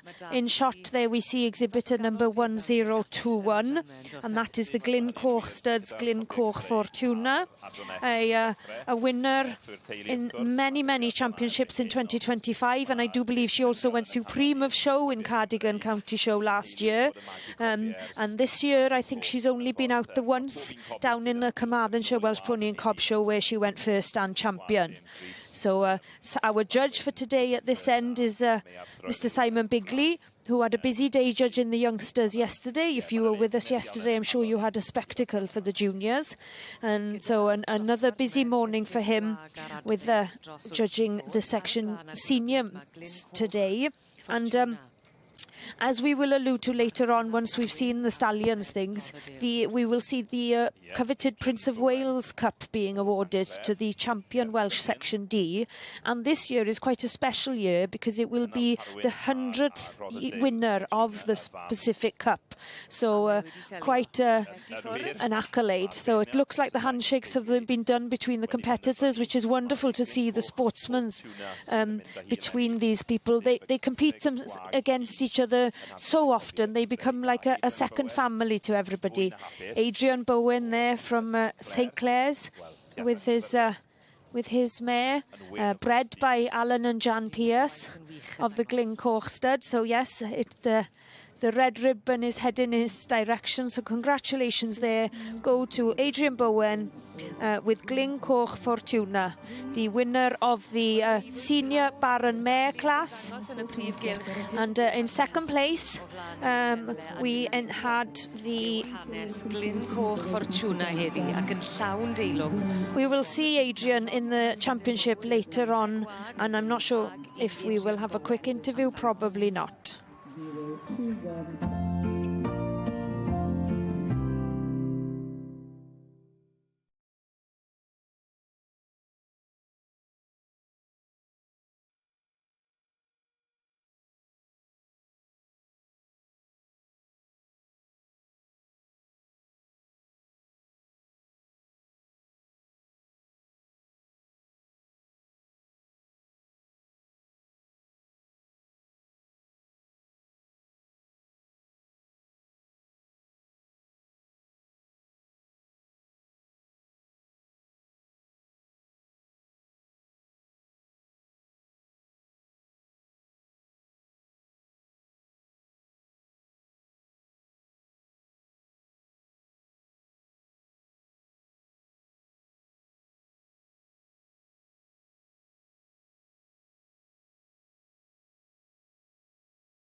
Wel, dyma ni ten agosau at ganlyniad yn y cylch. Welcome back to the showground here at Llanelwedd, and we're going to head straight back to the cattle ring. Thank you, Gareth.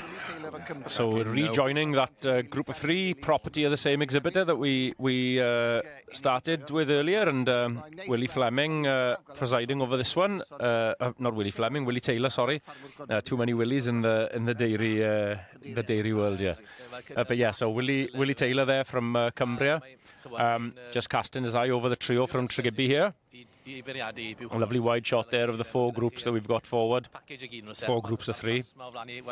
And a credit to the Dairy Shorthorn group, if we can get a shot of them, and the Brown Swiss then, in actual fact, all forward from the same exhibitor. Well, yesterday, bred by the same exhibitor, we featured just a few classes in the dairy section yesterday and a couple this morning. We've seen these Brown Swiss and these Shorthorns doing very, very well. And they say, I think I'm quite safe to say, is the Holstein has appeared to have dominated a lot of the competitions here in the Royal Welsh in the past. So, as we've seen yesterday in the Aberdeen Angus winning the pairs competition, there's a slight turn in the trend of. I'll just let Willie say a few words, and then I'll address your comments there, Gerald. Examples of the breed, the longevity of some of these cows. Then you come to the Brown Swiss, and one of these cows has actually had 7 calves. So it's just an example of what we've got in front of you today. So I've got the job now of deciding champion reserve. So I'll hand you back and I'll tap them out. Thank you, Willie, for that. So we're coming to the. A dyna ni terbeirniad. Yeah, so just to answer a few comments for you there, Gerald, about the prosperity of some of these lesser breeds. What you've got to remember is the Holstein cow probably makes up about 70% of the purebred dairy population, so that's probably why you're going to find that they do well. Congratulations to the Wilson family there from Tregibi, taking the Group 3, and the Shorthorns, as I mentioned just now, coming in reserve, and credit to them at Driscoll Goch there. All 3 of these animals, as I said, bred by themselves as well. None of these animals are bought in, so congratulations to them on that. But yeah, the 3 from Tregibi here. I think I mentioned earlier, Winkley Chief Pickles here at the end, the cow they've had a lot of fun and a lot of success with in the past, and then sidekick Champagne, I believe her name is, in the middle, and then the Chief Snapple just going around there and lining back in the cow they won the 3rd calvers with there yesterday. So a huge congratulations to them.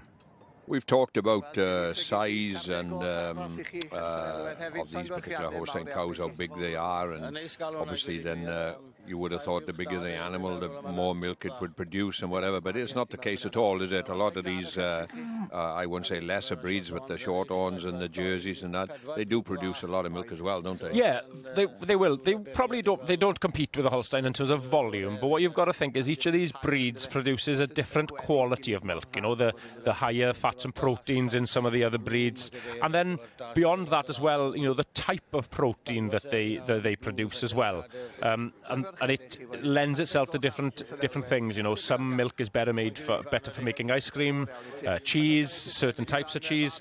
So it's about the value of the milk that they produce and how they go about producing it that makes the other breeds as well exceedingly relevant in the industry. I wouldn't want to put you on the spot, but how much significant, you're talking about value, how much difference per litre would be, say, the top end milk that is sold to the bottom end milk sold? What sort of... Oh, well...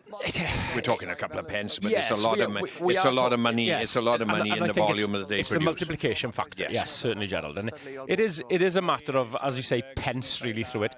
But it depends on the contract you're on. If you're specifically on a milk contract, a white water as they call it, a milk contract, well, you are paid on volume predominantly, and then you paid on constituents and some others, but we'll continue a little bit more discussion on that later, and congratulations to each of these winners.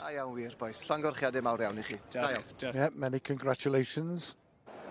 We're heading back to the food hall, and Nia is still with Laurie Jones from Cowain, Now, we've seen two of the new producers earlier.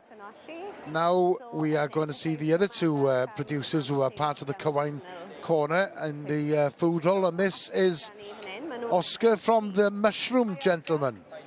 Sid my mynd. Now, tell me about your business. So I grow gourmet and medicinal mushrooms. I bought a couple of second-hand lorry bodies and converted them into a micro mushroom farm a couple of months ago. So big part of my business has been really sustainable. I use local ingredients from other businesses like sawdust from the guy who's on my farm, cuts logs, and turn it into lovely delicious food and medicinal mushroom products. So what are you, sorry, I'm going to come across it. What are you selling exactly? So what is this? So this is one of my substrate blocks. This is a mushroom growing kit. This one is a lion's mane kit. I've got lion's mane, grey oyster, pink oyster today at the show. Okay, so I buy this today, and then what happens? You take it home, you cut a nice big X into the front of the block. Yeah. You get a spray bottle, and you spray them a couple of times a day with water, and in a couple of weeks you'll have some mushrooms. So where would I keep this then? Somewhere out of direct sunlight, somewhere with good airflow. Yeah, hallways are quite good, kitchens are quite good if you've got a spot with no sunlight in those areas. Mushrooms seem to be very popular at the moment. Yes, indeed. So what's your kind of USP then? Oh, just trying to be as sustainable as possible, really. Everything right from the space I use to grow my mushrooms to my packaging is all compostable. Reusing other businesses' waste, i.e. the sawdust. I often to get things from other local suppliers as well, and turn it into delicious food. So obviously it's medicinal. It's good for the gut, isn't it? So, yeah. Is it for cooking? Well, the grow kits are for cooking with, and then I've also got my medicinal mushroom capsules and powder. So I've got reishi, lion's mane, and chaga. This big mushroom here today is reishi.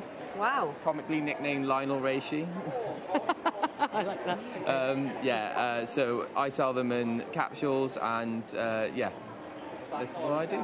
This is what I do. And you're going to be busy today, you hope? Hopefully. Well, all the best. Have a great day. I'm going to move this way. Pwysig fan hyn rwan. Lowri pwy ddysgu ni yma, Maverick. So, y cwmni ola yw Maverick.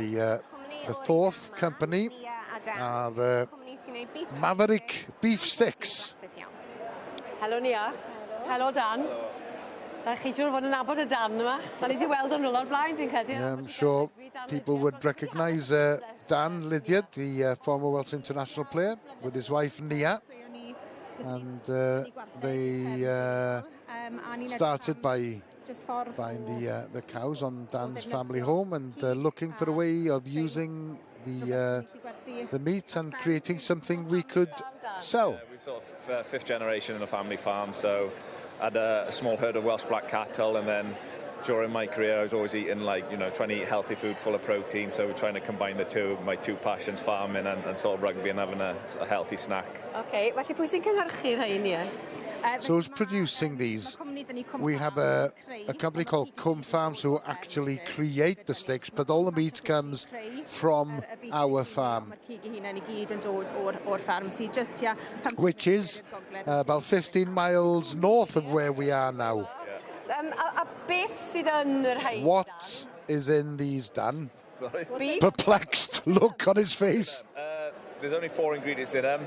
So there's the chilli flavouring, the curing salts, the Welsh black beef, and some spices, that's it. So, very high in protein. Very high in protein. There's 20 grams of protein per stick, and there's only 144 calories, so that's all that's in it. Okay, so how many of the Welsh rugby team eating at the moment? We could do with eating a few more. No, not So I wasn't expecting to see you here. I obviously I got a new role with the WRU now, but it's my off week, so just always come to the Roy Welsh show. Do you enjoy this kind of way of life? It's busy, it's fishy, but no, I do enjoy it. It's nice to do both, so I feel very lucky. Yeah. Ond ar wahân I bobl rugby ni. Apart from rugby people, Nia, this is healthy food for everybody. Yeah, the children love it. And they always asking for beef sticks. And it's handy for people who are going to the gym, it's convenient. Picnics, yeah.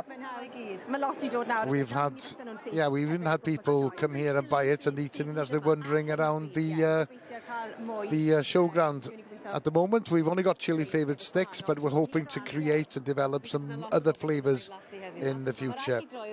You have to turn around because I've just seen what's on the back of your T-shirts. To close, here we go.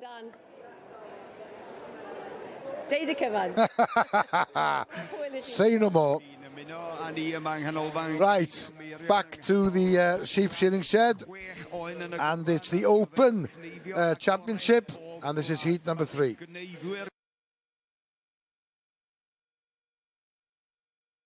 Again, we are now at the top end of the shearing world with these young men here, all qualified as open shearers. And you see an increase in pace, Gerald, but they'll also be expected to shear more ewes per heat than each of the sort of earlier age groups, or categories, sorry, not age groups. They're categories, really, aren't they?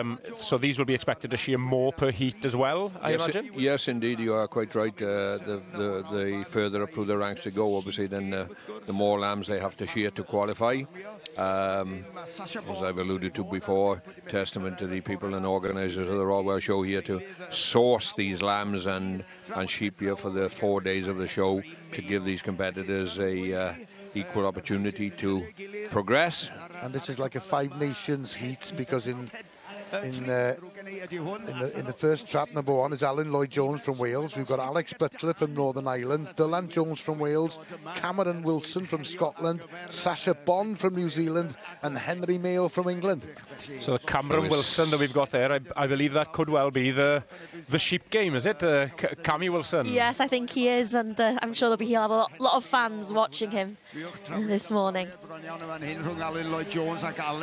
Well, it just emphasised the fact that, like, there is so many people throughout the world and throughout this particular country then that are chasing these shearing competitions, and I think all major shows throughout this country hold a shearing competition as well. So but I would say this probably would be second in line probably to the New Zealand golden shears, and in terms of the facilities here are exceptional, and the board and the stands that everybody can watch from, and the commentators are on the left of the shearers here, and the crowd as well, I believe, is something that they love, because not many places you get such a crowd and everybody cheering. You're quite right, and they will be cheering later on once we get into the finals of this particular competition, and we will see these young men here shearing in the vicinity of 20 lambs in something like 12 to 15 minutes, which is really, really testament to them, that how skillful and how good they are at it. I think the view that we're giving the audience at home here actually doesn't do justice to what Erin has just said, the crowd, because that's one thing we never see when we're broadcasting to you at home, is the effect this crowd is having.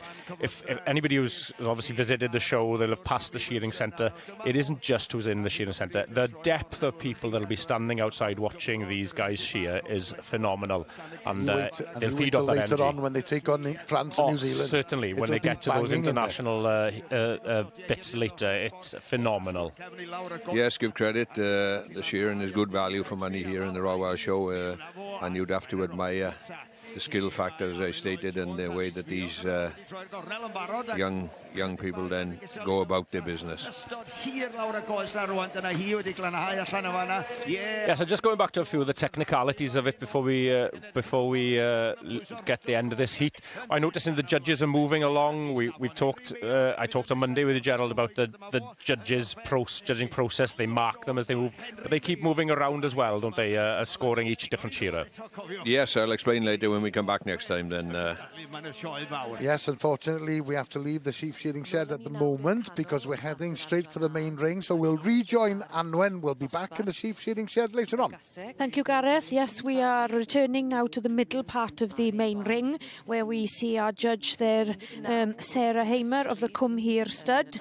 So this is class 18, which is the junior brood mare with foal at foot. We see there Sarah in the beautiful striking pink outfit, having one final look and marching over to the steward, and he has taken his bowler off, so it does look like the line is staying as it is. So congratulations go there to Rhydeilan stud with Godebog Seren Anwyl. bred by the exhibitors, sired by Bryn Rodin Derwin, out of Godebog Lady Anne. So congratulations to them. In second place, we have Sarah Page with Florite Columbine, handled in the ring by Liesl Mead, sired by Florite Zeus, out of Sarum Columbine. And in third place, we had Ryan Wilson's Border Valley Height of Fashion, bred by Ryan himself, handled in the ring by Ryan, sired by Wernderness Charlie, out of Ceylan Carin. So a wonderful morning there for the Godebog stud winning the junior brood mare. Seeing the foals then keeping the broodmare's company out in the ring, how long would a foal suckle its mother for before it's weaned, on average? On average, it could be anything from 4 up to 6 months. Generally, they're predominantly born early spring and weaned then around about September time. Some people like to wean, some mothers wean them themselves. And I think if you wean it too early, you risk having a weedy foal. If you leave it on a bit too long, it might take the mare down a bit too much. So it's all preference on what you think, and with the sales in the October, you need to wean them fairly soon to get them ready for the sales. So a nice shot there of Fairywood ponies. So a wonderful lap of honour there to Godebog Seren Anwyl of the Rhydeilan stud. So we will look forward to seeing them back for the female championship later on this morning.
Croeso nôl I chi at... Welcome back to the Royal Welsh Showground, and as you can see,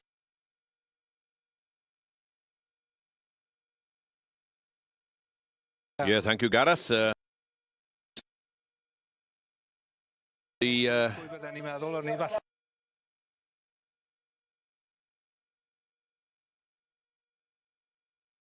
After within these hill breeds, it's in amongst the sheep people, and we see two of our hill speckled breeds come forward here in the Kerry Hill and the Beulah speckled face. And I can see there the Beulah's got a halter on. I'm sure they weren't wearing halters before, or I'm not too sure actually, Erin, but I don't think there is any form of stipulation that they have to have or don't have to have, but perhaps it's just a bit of a preference that or maybe for control, like, isn't it? Yeah, it's a bit of a wild one, maybe. And Anwen Jones of the ewe there, that is from Blaenblodder up in Pencader there. Produce exceptional good speckled face ewes. A little bit of a downer then. The Welsh Hill Speckle has come to the fore on this particular class and has done very, very well in this particular class over the years, but I'm not too sure. I didn't see them around the outside of the ring when they didn't make the actual semi-final lineup, so we're now in, say, the final lineup, so Mr. Lynn Williams here casting his eye over the three Beulah speckles. And I must say, it's fantastic to see all the Welsh breeds. It's a true testament to our breeders here in Wales and the variety of breeds we do have.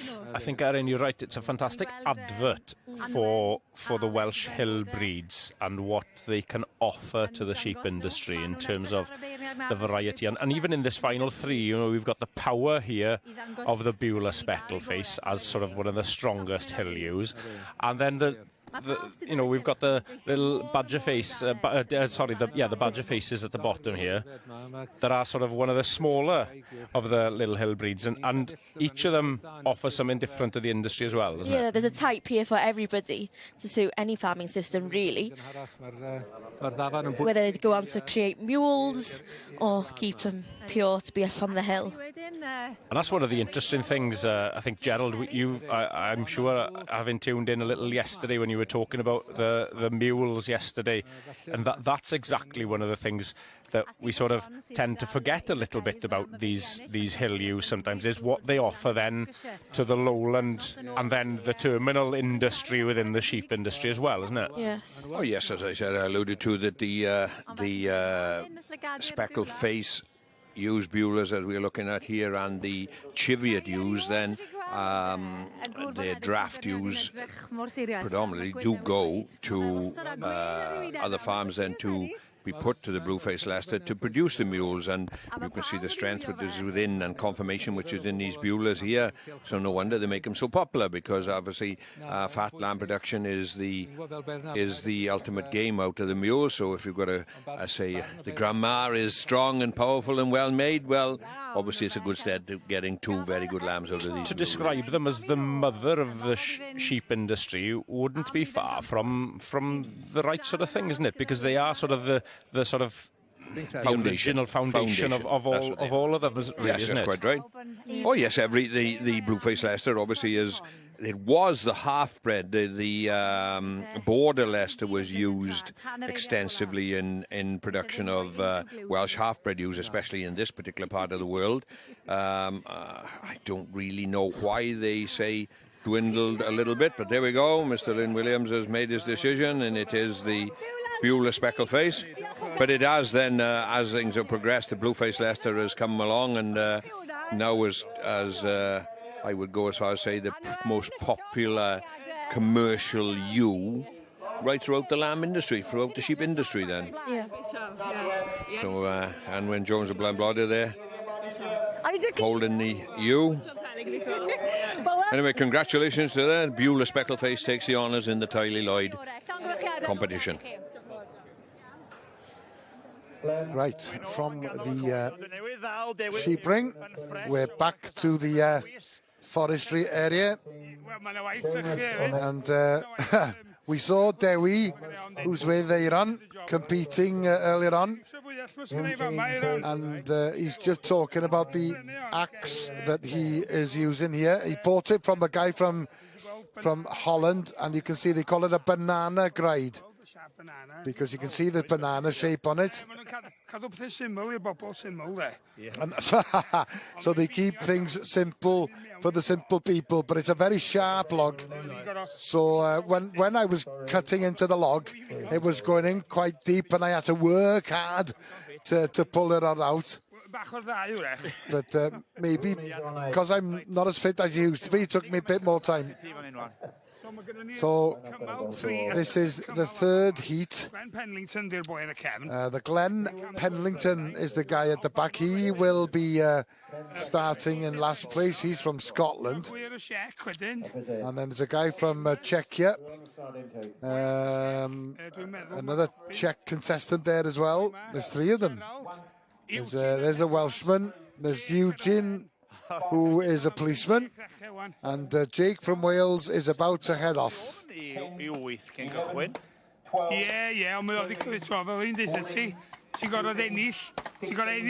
Yr hyd, dau gyntaf bob hyd sy'n mynd mewn i'r rounder ynol, a wedyn haid ti ennill y rounder ynol, a ti'n cael 3 eiliad am yn gyntaf, 2 eiliad am... Right, so the first two go to the final, and if you win the final, you're given a 3 second onto your handicap.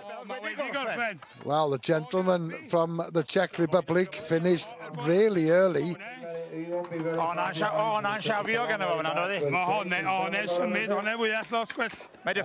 Well, as Dewi was saying, he had a far better axe than I had in the earlier heat.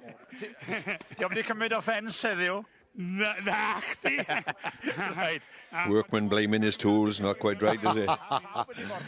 Yeah. Easy excuse on the way out, isn't it? Aaron's just, making the point that compared to the previous heat that we saw, that heat was over very rapidly. Well, Dewi's got a few logs to cut himself today at some stage. I'm just having a breather now, and then with a bit of luck, I'll have a better performance next time. Aaron's cheated the off-cuts are really handy. Well, let's head back to the cattle ring, and we'll leave the dairy cattle for the time being, and we're back with the beef cattle. Thank you, Gareth. Yes, I'm going to outshine you in this time a little bit more, that I know a little bit more knowledge on this particular animals than I did on the dairy, but please don't ask me too many difficult questions. We've seen... yesterday, as alluded to, the native Aberdeen Anguses come into the fore, which was quite testament to the quality of the native breeds. Have improved themselves tremendously in recent times, and here we go again in the native animals in this particular competition.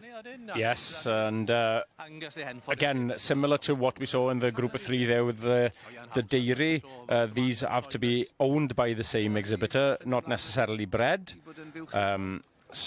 Yes, what we're seeing in front of us are groups that represent that each of the exhibitors from their own breeds. Then nominated by the judge.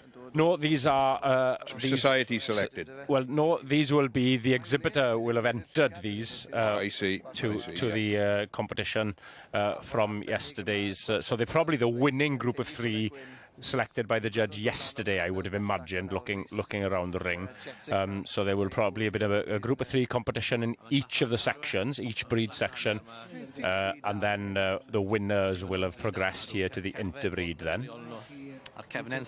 To be fair to the handlers and owners and the people that prepare these animals, we are already in day 3 of this particular competition, and these animals are behaving exceptionally well, and perhaps it is a little bit cooler this morning, which will be a little bit easier on handlers and on livestock, but still that these animals are still being presented and walked around this arena with the same form of excitement and ease, then I will say, then, aren't they? Yeah, and certainly, well, from a dairyman's perspective, heat, not only when you're sort of showing, isn't maybe the biggest challenge. It's the heat during the rest of the day when you're expecting an animal to eat well, and then produce milk. That's probably the biggest challenge, because you'll never produce milk in an animal unless it eats and then has that opportunity to cud. And in heat, it is challenging to keep cows wanting to eat. Their appetite goes down. So keeping animals cool is probably the biggest challenge that anybody in these cattle sheds throughout the week will have been found most challenging, I would have said. And to get them out in this form is fantastic. Yes, to be fair then, and a lot of work in terms of keeping them clean and well presented, as you say, and very good, to be fair. Wow. And we had the Aberdeens in front of us there, and look at the cow standing next to the bull. She's nearly the same size. They were a good pair, and I believe that is the pair yesterday that took the pairs competition. And to be fair, look, there is no wonder they are an exceptional pair of animals. Yes, the addition of the young bull, their 3311, to the pairing is. He probably adds to it. Yeah, I agree. Because he's like a little little carbon copy of the cow and the bull, to be fair, isn't he? Well, to be fair to the pair of animals, then I don't believe we did see either of them in the team of 5 that represented the Aberdeens last night. We've seen 5 other animals out of the Aberdeen section. But anyway, let's hope they do well, and we'll come back later and see how they get on. Yes, indeed. Thank you, Gerald. Thank you, Ewan and Erin. It's now time for Anwen, because we're back in the main ring.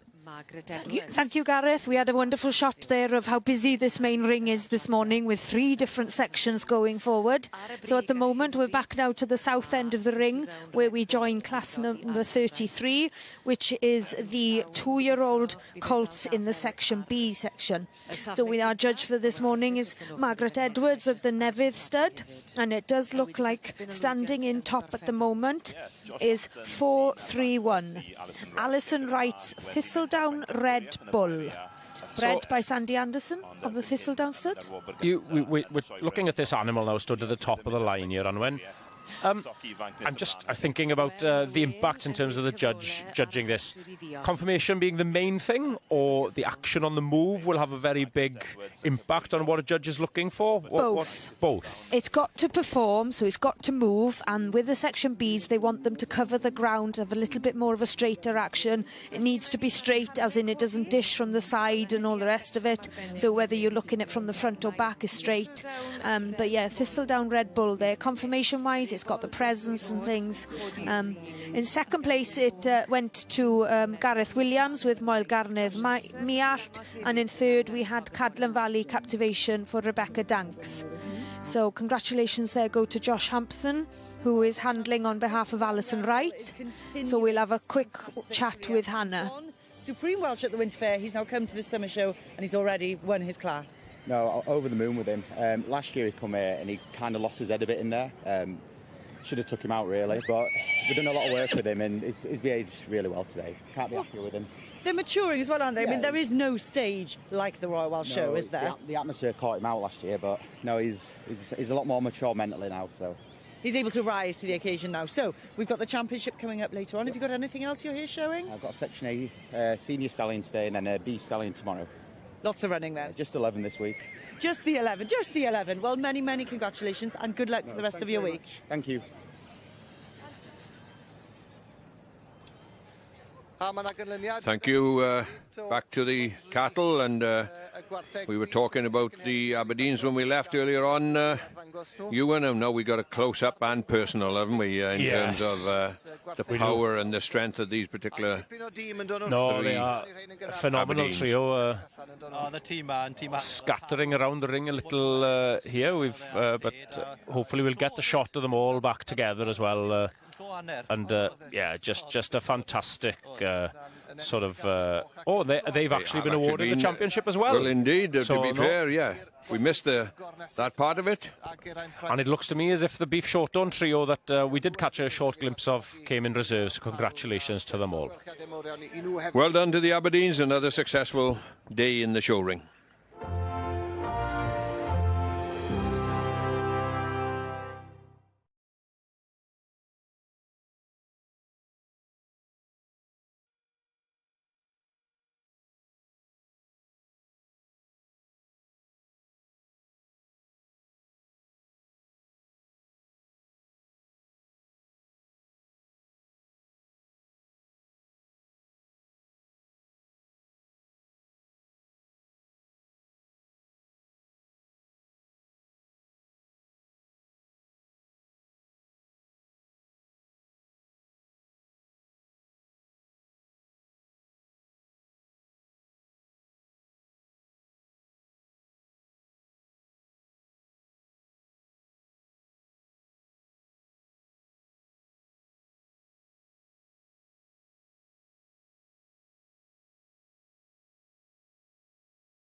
Welcome back to the Royal Welsh Showground, and that's an aerial view of the Glamorgan Hall that's had a bit of a refurbish before this year's show, of course.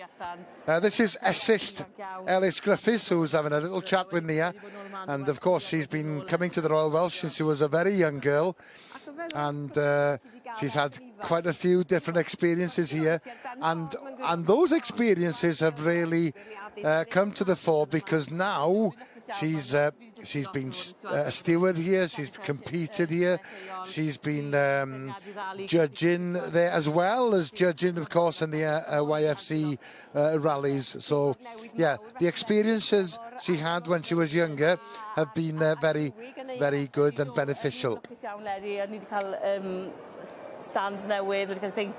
This year, as far as the YFC is concerned, she's talking about the Glamorgan Hall, yes, and I mentioned briefly that it's been refurbished. It's lighter there, there's more sunlight coming into the room, and it's a brighter place to be. She has a very important role within the YFC as well. She's been on the committee of the, or what they call the 90 committee, because of course the young farmers in Wales are celebrating 90 years since they were established. And she was a member of the Llangwirfon YFC club. Now then, they're there to look and admire the handicrafts, the cooking. Of course, this particular class is an illusion cake, and as you can see, Nia's pointing out there, yes, it looks like a pork pie, but it's not. And the task, of course, was to create something that looks like something else. A lot of work gone in, and you wouldn't have thought that that was a cake, because that's the first prize. That's a fantastic interpretation. And look at all the patterns involved there as well as the colours. Now then, the next one is an item in chocolate, which I suppose it would be quite challenging considering the weather that we've had in the last couple of days here, but everything seems to be fine. But it's a matter of being able to time things and being able to keep things in on the same temperature, as it were. But there we go, that frog won the main prize there, and there's still that little bit of shine on the chocolate, and modelling with chocolate can be very difficult, especially under these circumstances. Now then, the next category, or the next section, is a modelled animal or bird in any sugar medium. And there's the Shire horse. A lot of detail there as well. A lot of work gone into these, and they might look small, but there's hours and hours of work gone into them. And the Shire horse winning the red card. And of course there is a horse village on the showground these days. And look at the detail. Susan Davis, by the way, won the red card, and Nia was just admiring those little dogs as well. Now then, 5 decorated biscuits. Susie Davis winning. No, that's Jackie Pugh with those that collection of biscuits with different hues, and there's a ram there as well. And once again, an awful lot of work gone in, not only creating the biscuits, but the icing work as well. And the next one, a spray of flowers in sugarcraft. Wow. Now then, that would have taken hours. The detail is quite impressive. Every petal would have been made separately, and it's and the scale of things as well. It looks exactly the right size, as you would expect a rose of that size to be. An awful lot of skill involved in creating that spray of flowers, and the judge there, Nia, just looking at the comments, make sure that the wiring at the end of the spray has been concealed. So yeah, of course there's wiring involved there with all the petals, and the judge just saying it's important that they were concealed. Now then, the next category is a novelty cake to commemorate the World Alternative Games, and I think that is celebrating the bog snorkeling competition. We've got bog snorkeling there, we've got stone skimming, and we've got husband dragging. I think Nia's just noticed the sign. Yeah, Susan Davis has won. And husband dragging. Yes, yeah, I thought you'd see that one. We'll say no more about that. The next one is a plaque interpreting waterfall county. And moving on, we've got a decorated cake or a dummy, and the theme would be hiking in the Brecon or Bannau Brycheiniog, as they're called now, of course. So nobody's interpreted things in the same way. There's a variety there as far as these cakes or dummies are concerned. There's a very neat and tidy piece of work there. Angharad Jones is second, third. With you can see the detail in the walking shoes, the backpack and the signage and the compass. And you can see the beacons, of course, at the bottom there. And the red card, Jack and Jill, or Sean a Sian rather. And you've got the stones, the sheep, just the intricate details involved, and the skill levels being very, very high, of course. They're worth seeing. And they're all in the Glamorgan Hall if you're visiting the showground. Essex, has this inspired you to compete next year, maybe? Yes, it has, but it's quite busy with the family at the moment. Yeah, I'll be back as a steward next year, but I might be competing in the winter show. Family okay? Yes. Sion is the latest, and he's only 5 months old. And everybody in the caravan? Yeah, in the caravan, enjoying ourselves. Wonderful. Well, thank you, Gareth. From the food hall back to the shearing shed, and we're in heat 5 of the open competition, and they're progressing. We can see that they're on their, some are on their first sheep and some have moved on to their second sheep, and still an international feel here as well. I notice Frenchman in this current heat, 3 Welshmen and 2 Englishmen as well.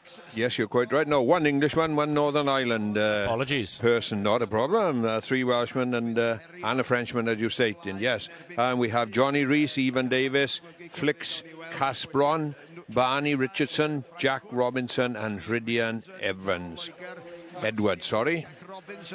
Just talking, as you said earlier on, then, Ewan, in terms of the judging, then, the judges have an electric, I won't say a probe, but a button in their hand, and it is conveyed to the screen above each individual competitor. And as you've just seen in shot then, no individual judge will be judging a person right throughout the competition. It is moved on, so there's a consistency of opinion on behalf of the judges. They will move around this board, and there will be a judge. I'm not too familiar on how quick they do move, but I would hesitate to say that perhaps in this particular open, and as you alluded to before, they shear a lot more lambs, so it's quite likely, as we see another move there, that particular judge takes over from that particular judge, and he moves on to the next stand and takes over. I would say they would probably move for every lamb, I would think. And here we go again. Another judge will go forward.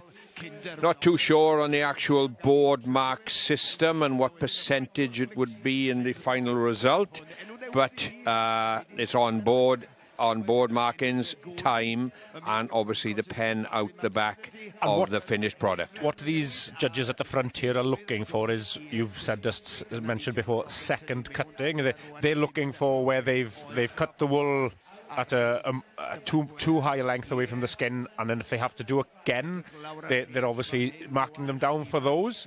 That's quite right, Ewan. Anything else they'd be looking for then? No, it's like we just see the odd person finishing off, and I think it's a bit of a habit that becomes, there we go, did you see that particular line there with that competitor done, just sort of trying to tidy up? He would be penalised the mark for that. Going back, you are supposed to go over them once and once only. Going back for wool that you've missed or cut in half would be a penalty. Trying to keep them couple of, say, it's a job to fill your comb on a lamb of this size, so trying to keep them sort of 4 to 5, maybe 6 teeth on that particular comb on the skin is the objective, and keep it as tidy as go. And we'll always see, there we go, another competitor, look, having to reassure himself by just clipping it once or twice, and he would have got penalised for that. And then around the back then, you mentioned there's judges around the back. They will then be looking for how clean the job 100%, how clean, and if there is an unfortunate snick or something that has broken the skin, or if there's a very bad cut, then obviously they will be marked down quite hard for that. So those second cuttings around the front, they're in a really hard place, because if they don't go back and cut it off at the front, they'll be marked down at the back. Yeah, you're quite right, but Yeah, I don't know. You got to sort of cast it in your own mind. Are you going to leave it to the judges out the back to penalise you, or are you know damn well you're going to get penalised on the board if you do cut? So I don't know which, to be honest with you, which is to say the get out of jail card. I don't really know. But essentially, Gerald, the lesson in that is to do it right the first time. There you go then, and that's when we'll see the best of the men coming to the fore. Unfortunately, we can't see it from the camera angle, but all these scores of on the board is displayed above individual handlers, and then as soon as ever the people out the back have got their all lambs into the pen and that. Well, it might be actually inspecting every lamb as it goes down, but anyway, we've you can see the marks there on top of the board in different variations in terms of, look, that score is going from 30. Anyway, we'll have to come back in a while and have a look again. Yeah, and just a hint there of the number of people who are watching in from the outside, as it were, in the sheep shearing shed. Right, let's head back to the main ring and rejoin Anwen. Thank you. We are rejoining the middle part of the ring where we are seeing Class 20, which is the senior brood mare with foal at foot.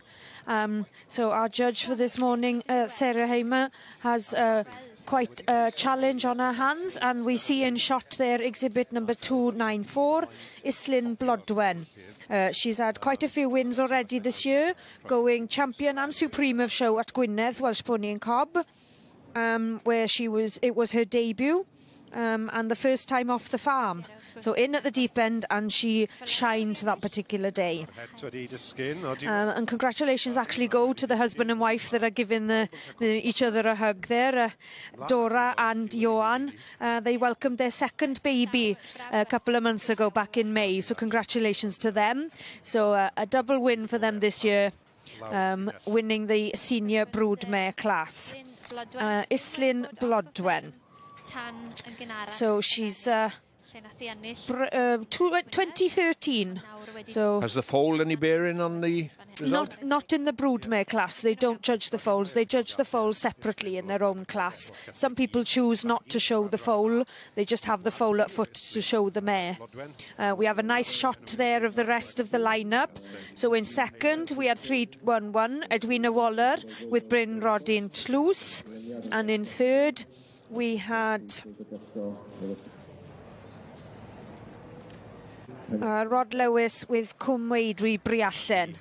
So Islyn Blodwen, bred by themselves up in North Wales, sired by Islyn Buzz out of Islyn Heilwen. Congratulations to Dora and Johan. We will see her later in the female championship.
Well, welcome back, everybody. Back in the cattle ring and back to the dairy section of the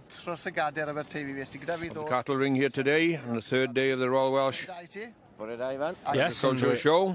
We're coming to the climax of these interbreed classes today, or coming closer all the time. We're currently got the interbreed heifer championship, so each of the winning heifers from yesterday's dairy classes from the respective breeds representing that breed in the interbreed classes here, and we've already seen the judge once this morning, so we welcome Ian Collins back to the ring to judge the first of the individual interbreed classes today. So we have an individual representative from every breed that was on show here. Yes, the 5 breeds that we had yesterday. Obviously, in front of the left-hand side of the shot here, the Jersey, the Roan short horn, number 71 there then, and then the Brown Swiss, very recognisable then, that was furthest in the shot just there. And we'll also have the Ayrshire heifer and the Holstein heifer in the ring as well. Is there any breed of dairy animal out there being milked today not represented here in the show? Oh, certainly so, Gerald, yes. We've traditionally probably had in the past Guernsey classes here in the Royal Welsh, but the number of Guernseys sort of in Wales and locally around Wales has sort of dwindled quite a lot, so those classes are no longer here. British Frisians are not represented here in the show as well, so that's another one that's sort of missing here as well. And then there's also other dairy breeds out there, Montbelliards, Fleckvies, each of those not represented here, and I'm sure there's a few others that I probably missed that we probably could give a mention to as well. Going back to the British Frisian then, as of years ago, the British Frisian would have been probably the most dominant milking cow in this country, and obviously you might correct me on that, but from a brief perspective, the confirmation of the British Frisian, and they were crossing them with Limousin and Herefords to produce the I would say the best genuine suckler cow there was. What is the problem with the decline of the British Frisian? Is it that they are not quite good enough to match a lot of their fellow competitors in milk production? There's still a good majority of, there's a good number of British Frisian cattle still sort of out there. I think they're probably not represented here at the show because, again, the volume of the British Frisian breed in a pedigree, a pure and pedigree form in South Wales and in Wales throughout then, and even in the border counties is probably far fewer than it used to be. Yeah, it's probably, the Holstein, as I've said before, is the dominant breed within the industry, and it's mainly down to that volume of milk that they produce. Because I've already sort of talked about the difference in milk quality across each of these breeds earlier today. But what you've also got to remember is that if you don't have a volume of milk, that is sort of what pays the bills in a commercial sense. Well, of course, you've got to fill the tank, haven't they, to try and make as much out of their business as possible. And that's where the Holstein cow sort of dominates the industry at the moment. Historically, I know you mentioned about the British Frisian having in the past been the dominant breed. If we go back even further, probably the most dominant breed historically in the UK would have been the dairy shorthorn to start with, and then progressively it would have become that British Frisian cow, or the Frisian cow, shall we call it. And then more sort of recent times, it's been the Holstein. Now, the history of the Holstein and the British Frisian go back to the same sorts of lines, sort of in Northern Holland, in the Friesland area. So they are sort of inherently related if you go back far enough. It's just the way they've been genetically developed in between that has differed. So we'll hopefully rejoin the conclusion of the class later. Ian Collins will sit down. Thank you very much. And there'll be plenty going on in that cattle ring later on this afternoon. In the meantime, it's back to the main ring, back to Anwen. Thank you, Gareth. We are heading back up to the north end of the ring, where we are joining the section Ds in class number 84, which is the broodmare 4 to 7 year olds with own foal at foot.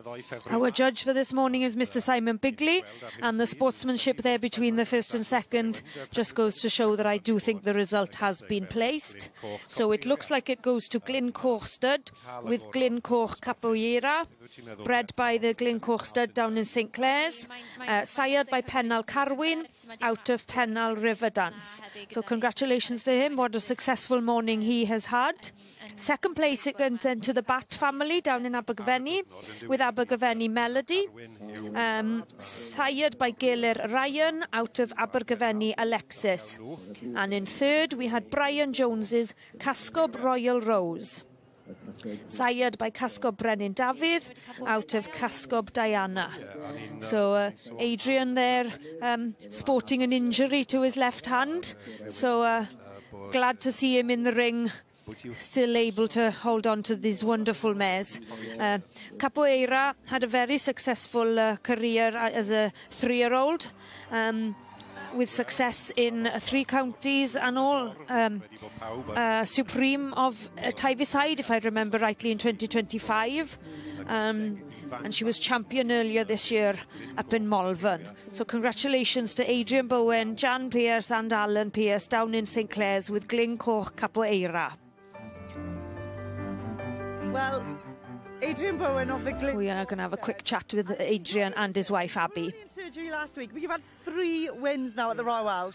Yeah, it's been a brilliant week so far. It's things you dream of but never think are achievable. But yeah, 3 wins, amazing this week. Yeah. And also, you had a Glencoch bred pony that won it in the Cobs yesterday as well. Yeah, 3-year-old colt class. We bred the first prize winner and the third prize winner, so that's 4 Glencoch bred winners this week at the show. So yeah, really happy with it. It's amazing. I want to know what injury you're going to conjure up next year if this is good luck. They reckon it's all false for a sympathy vote, but it's the magic sock that's doing it anyway. Yeah. Well, Abby, your wife, was in the Section A's at the same time, and she then couldn't believe what was happening. She came out and said to me, "What's happening?"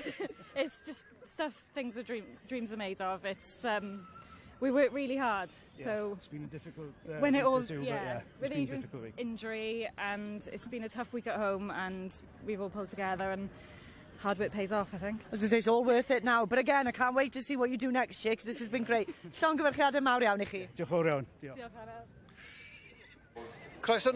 And from the main ring, it's back to the cattle ring. Thank you, Gareth. Hopefully you and we will get the result of Yes, hopefully the so. Championship here. Before we get that result, I'm sure Ian is going to say a few words about the 5 animals he's had in front of him to judge, and he'll give us his thoughts on each of those animals and where he might end up going. So I'll hand you over to Ian. In the dairy ring, we have the individual interbreed heifer. First of all, what a tremendous lineup of youngsters in this class. Obviously, they're in no particular order at the moment. In a moment, I'll tap out my champion reserve, but and I'm not going to say too much about these heifers, but just as a group, they are absolutely tremendous. I'll tap them out, and I'll give you my reasons why in 1 second. So yes, as he said, he's going to go and tap out his champion and reserve heifer, and then give us a few reasons as to why he's selected them in that way. But a fantastic lineup of heifers in front of us. They are truly fantastic representatives of each of their breeds. But yeah, he takes the win and hands it to Matthew Jones from Mega. The Jones family exhibiting Wolfer Has It All Fawn, winning the Holstein Heifers yesterday, and then the reserve went to Emma Murray, herself and her partner Phil Manning up there in Shropshire with their jersey, homebred jersey then, Windy Ridge Tequila Finola. And they've proven, both of these exhibitors have proven a lot of success here in the past. Back to our conversation just a while ago, Ewan, in terms of milk production and whatever. Over the years, I can quote you from, they say the beef section has improved the size of the carcasses and the lamb carcasses. How big, how much more has the milk production increased from individual animals in, say, over past years then? Oh, there's been an incremental increase throughout the years. If you go back, to be fair, if you go back long enough, maybe into the sort of 60s and 70s, we're probably, the top end of cows is actually producing twice as much milk as it was then. You'd be looking at, you know, somewhere around the 6,500. But yeah, we'll hopefully have another chat about it later. And congratulations to the Jones family on winning the interbreed heifer. It's worth it. So. Top man. No worries. Thank you very much. Well done. Right, it's back to the main ring once again, and there's been plenty of activity there during the course of the morning, and if you want to watch it live, of course, then you can access our live streaming service. Our service is available on all different outlets, but if you want the details, it's s4c.cymru/Sioe. Right, let's rejoin Anwen. Thank you, Gareth. Yes, we are rejoining the southern end here, class number 34 in the Welsh Mountain Pony Section B, and this is the filly o gelding, 2 years old.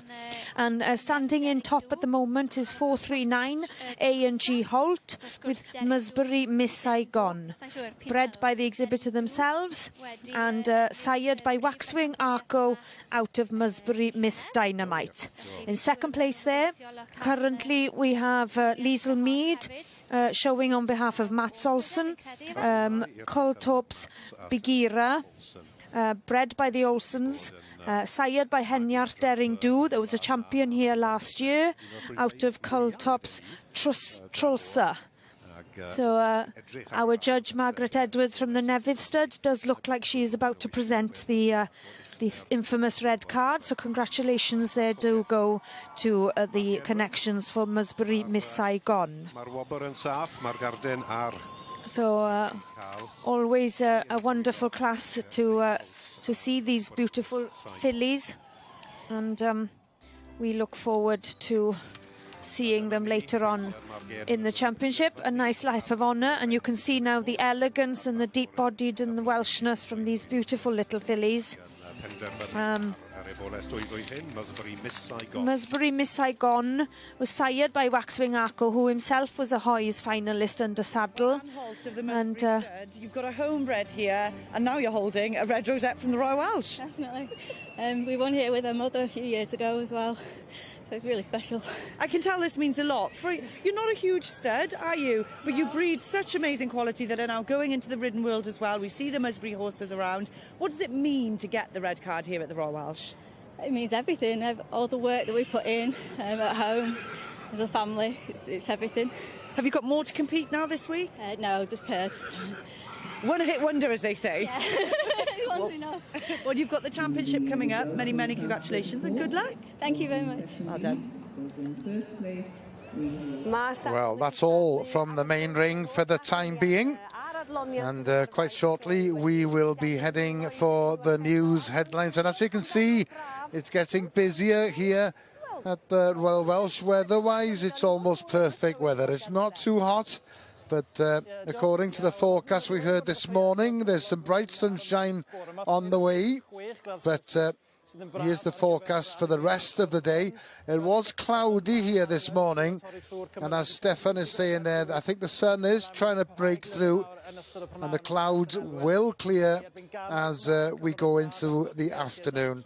And the temperatures will be somewhere around 23, 24 degrees centigrade.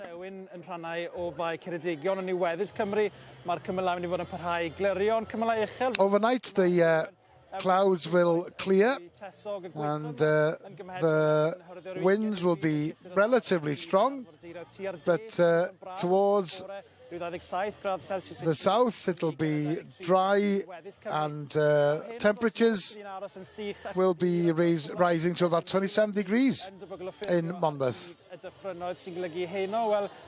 Temperatures tonight ranging between 10 degrees centigrade on the west coast to 14 degrees centigrade down in the southeast. And then in the morning tomorrow, it'll, well, those clouds in the east will clear and there'll be sunshine everywhere, and temperatures, especially in the southeast, in the mid to 20s to 27, 28 degrees centigrade, 25 degrees centigrade here in Llanelwedd tomorrow.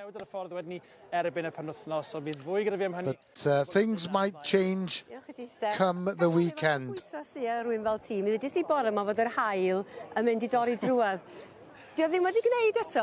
Nia's just asking Stefan, how much pressure is there on you as a weatherman?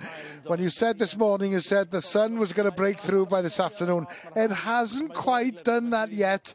Yeah, believe me, it's on the way. It'll be sunny this afternoon and the temperatures will be around 25 degrees centigrade. Right, we will be leaving you shortly and we're heading for the news headlines, but we will be back here at the Showground.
Rhan da i chi, mae'r gwasanaeth tân yn parhau i ddelio â thanem mynydd gwyllt ar draws y gogledd.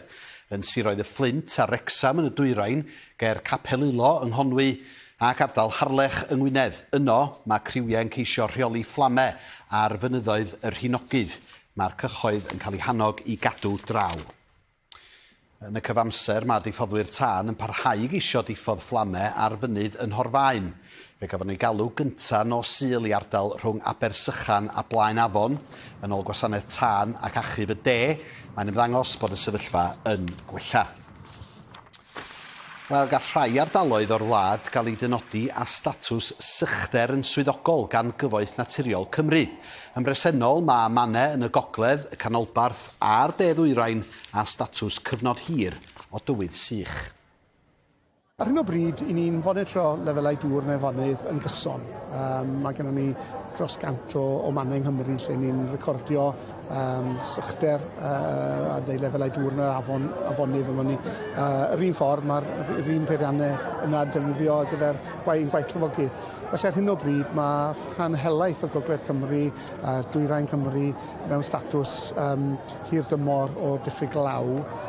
I ni heb cyrraedd statws sychder eto, ond mae eisiau bod i sylweddoli, mae dyma o rhan yr ymgylchedd, nid yw'n ymgylchol o rhan sefyllfa cronfeydd dŵr. Mae nifer y cronfeydd dŵr ar draws Cymru, mae yna digon o dŵr i gael ar hyn o bryd.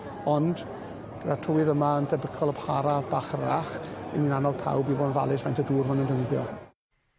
A tri eraill o straeon y dydd nesaf, mae'r prif weinidog Andy Burnham wedi camu nôl o awgrym y gallai ganiatáu i bobl ennill mwy o gyflog cyn gorfod talu treth incwm. Mae'r ffigwr o 12,500 o bunne'r flwyddyn wedi aros yn unfan ers 5 mlynedd. Mi fydd America'n fodlon siarad ag Iran er gweitha'r ffaith fod yr Unol Daleithiau wedi parhau ymosod ar y wlad dros nos. Yn ôl ysgrifennydd amddiffyn America, Pete Hegseth, mae'r rhyfel wedi costio dros 37 biliwn o ddoleri i'r wlad hyd yma. Ac roedd yn ostyniad yng nghostau byw fis diwetha, diolch yn bennau gwymp yng nghost tanwydd a bwyd, 2.6 oedd lefel chwyddiant y mis Mehefin o'i gymharu â 2.8 y mis Mai. A dyna'r cyfan o'r stafell newyddion am y tro, mi fydda i'n ôl ar diweddarau chi am 2 o'r gloch. Tan hynny felly, wylech chi.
Beth sy'n codi yng nghalon i gwybod, i gweld y pobl ifanc yma o gwmpas y cael siwl, o gynedlaeth nesaf. Nhw yw ein dyfodol ni.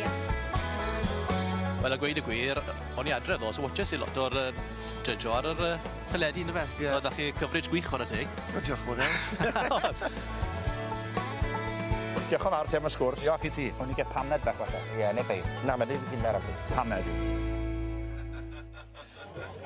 Yeah, it's a bit early for a pint perhaps, but it's been a great start to the competing on day 3 of this year's Royal Welsh Show. Yeah, welcome back. Good afternoon. We're back on the showground here, and it's great to have your company. And it's Champions Day, of course, here at the showground. And it promises to be a day that will create stories to be passed down from generation to generation. This afternoon, the main ring will come alive to the sound of the cobs' hooves before trembling beneath the spectacle of the Grand Parade. And we're broadcasting live until 5 o'clock this afternoon. Well, coming up, the big question is which breed will win the best dairy cow? In the main ring, we'll see more Welsh ponies. And the best shearers in the world are competing here today.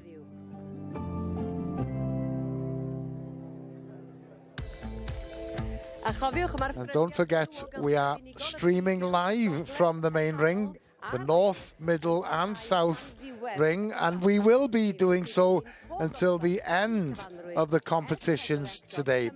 All the information you need is on our website s4c.cymru/sioe.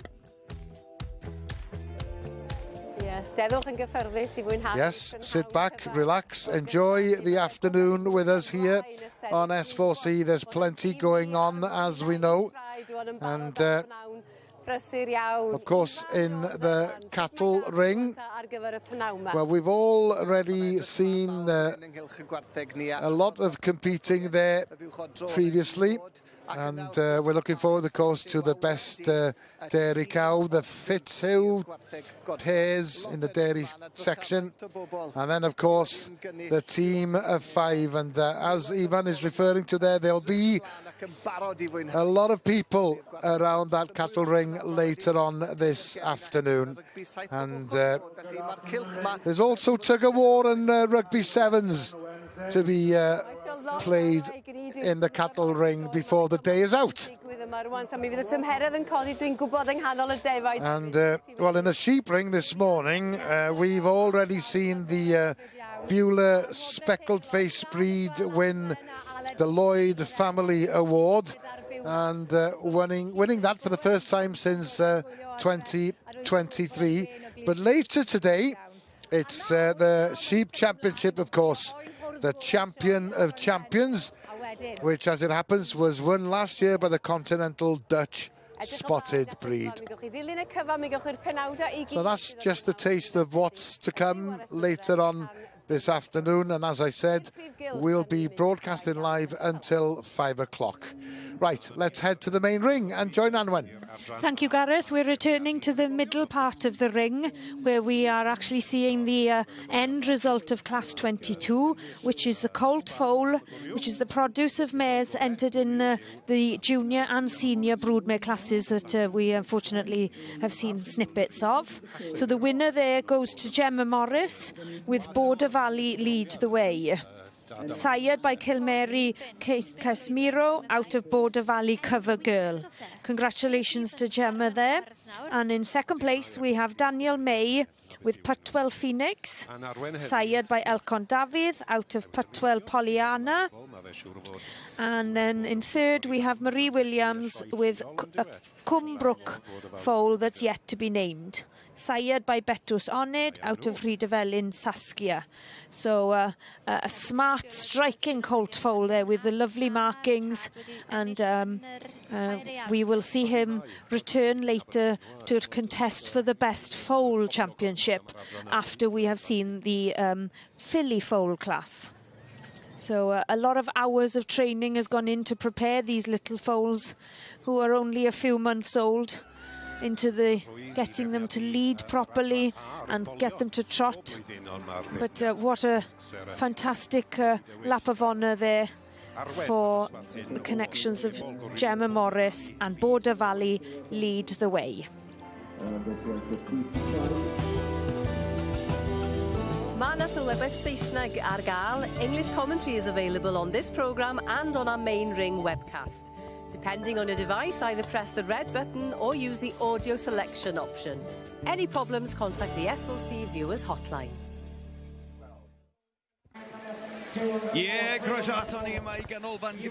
And we're back in the sheep shearing shed.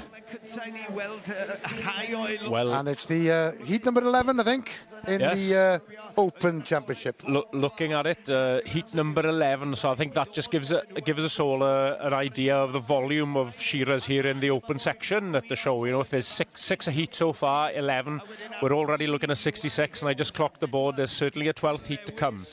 So, phenomenal amount of shearers competing here at the Royal Welsh. Yes, indeed, and we've seen it right throughout. I believe there was about 62 or 3 in the junior section, 57 in the intermediate. I'm not too sure on the seniors, but that's a lot of shearers and a lot of sheep to provide. And I think what you said there, Gerald, that a lot of sheep, and you've mentioned it a few times, colossal amount of sheep and sourcing them.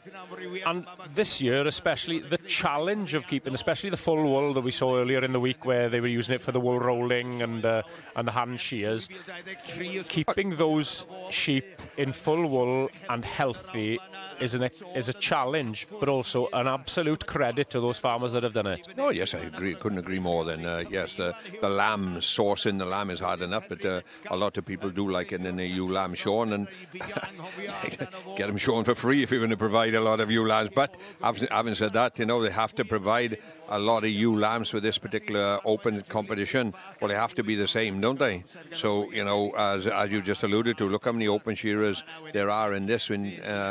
6 times, and I believe it'll be 6 lambs every time, so we're talking a large number of lambs required for this particular competitions, because you can't get one heat shearing nice open mule lambs, and the next one, as we see here, in Glamorgan cross lambs. So a lot of lambs have to be sourced of exactly the same type for the same competition, don't they? So yes, testament to the farmers, and a lot of work goes on behind the scene, because every lamb has to be half of the belly is shorn and half of the crutched out round the back. So there's a lot of work behind the scenes in people preparing these lambs for this competition. Yes, it's one of those sort of marathon jobs, really, running the shearing competitions here, but it's also an exceptional crowd pleaser as well, isn't it? So trying to do it without doing it right would be certainly the worst thing they could ever do, really, isn't it? Yes, that's quite right. And to be fair, there's one sort of highlight of this particular show, yes, is that the weather conditions have been fantastic this time, and being able to keep these sheep dry to be able to shear them has been easy. But on a difficult situation, difficult season when it's wet and whatever, think of the extra work that these lambs have to be shepherded and either kept indoors or something to be able to keep them clean and dry prior to the competition. So that is one thing that they haven't had to worry about this time, because the weather has been exceptionally warm, but certainly has, and dry. But no, testament that, you know, to the people that actually, I do know one or two of the farmers that actually produce the sheep here for the Royal Welsh Show, and the show look after them in respect that they give them lunch and pay for the transport of the sheep, but it's still got to be prepared prior to the show. Hopefully we'll come back and see another heat later on. Thank you, Gerald and Ewan.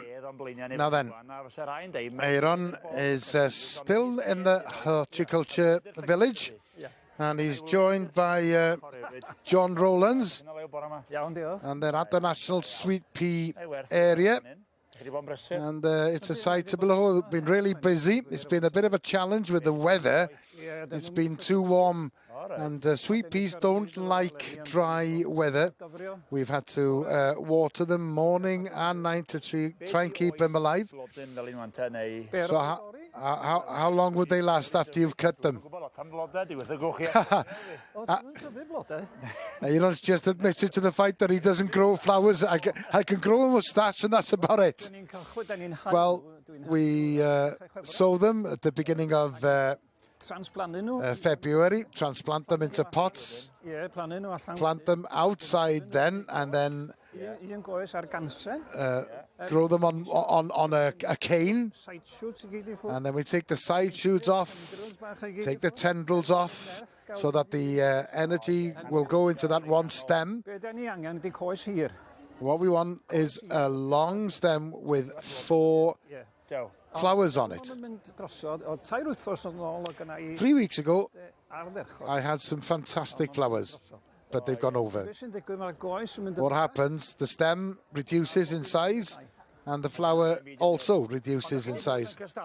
But you've been competing. Let's go over here, John, and we'll have a look at your flowers here.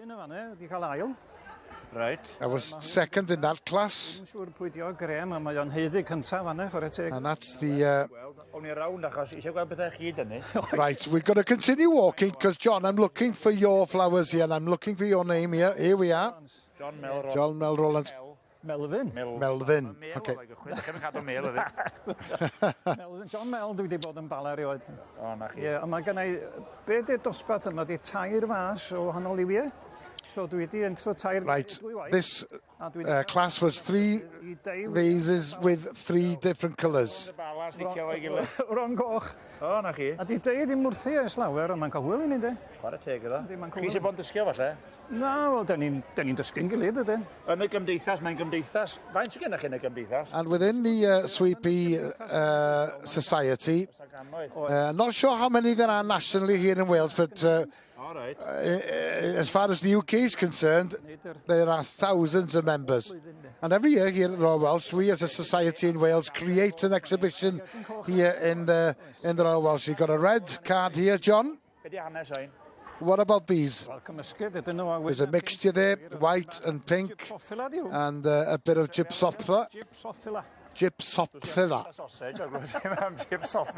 Gypsophila, yeah, mae'n just yn danos nhw allan. It's there for show to a degree. These stems, for me, in my opinion, these stems are too small. But we want 4 flowers on the stem, but there's only 3 left there at the moment. And that just goes to show how difficult it is under these conditions. Congratulations, John. Well done. Yna ni.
The Dairy Cow Championship.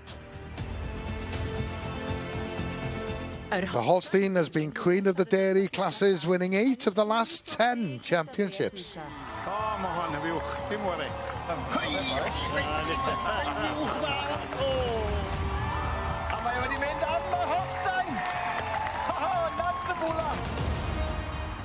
But recently, the traditional breeds have changed the narrative. The Jersey won in 2023. Then the Shorthorn took the title last year. Back to the old order this year, or are there more surprises to come?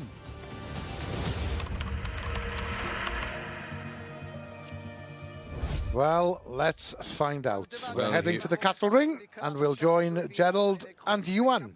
Yes, thank you, Gareth. I suppose this is the crown that every dairy exhibitor here in the Royal Welsh wants to wear, Ewan? Yes, certainly that. This is the climax, the top of the tree as such, really. Trying to come to the fore here is exactly what you're wanting to do. So it's the supreme champion dairy cow of the Royal Welsh, and yeah, it's one of those supreme accolades that you really want to try and achieve, really. And just the cow in shot here now, coming from the Jones family. This is Corringham Lambda Gremlin. Now, they took home the supreme interbreed 2 years ago with a cow that they purchased the summer previous, a Dewlice Silver Luster. Yeah, so to be honest, this is a cow that in a sale that they did 18 months ago, they were fortunate enough to sell. They sold this cow then, in actual fact, and the purchaser was a gentleman called Adrian Salter-Chalker from Reading, a gentleman that had dispersed his own Hintonhurst herd of pedigree Holsteins, wanted to invest in a top quality cow, and she's still housed with them at Wiltshire, and they have come to an agreement of retaining a half share in the cow as well. And interestingly enough, the cow that they won with 2 years ago is actually a cow that they bought in syndicate, a five-part syndicate as well. So yeah, great investment in the pedigree world and in pedigree genetics. And then the Jersey that we've got in view here is a cow that Emma Marie on the halter and partner Phil Manning purchased, White Oaks Matt Allo, and then Thomas family Driscoll Coch, Sean on the halter here with the Shorthorn champion from yesterday, Driscoll Gamma 66. There's a cow I was fortunate enough to classify myself earlier in the spring.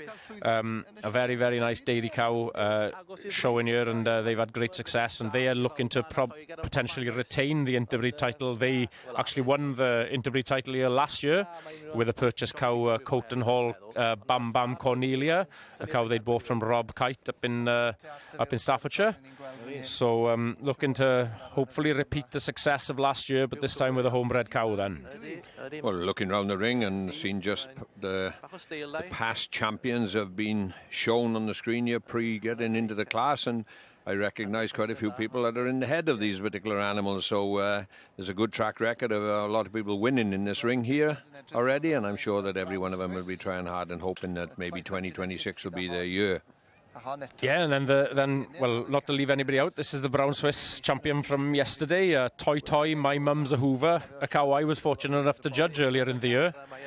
Yes, everybody in here is chuckling a little bit, but Brent and his wife Anne, they do have some funny names for some of these heifers. We featured a half sister to this one earlier in the Pairs of the Future. If I could dig out her name, there are some fantastic names that they give some of these heifers that they register. So Toy, My Mum's an Angel was the sister that we featured earlier. My Mum's a Prima Donna was the mother.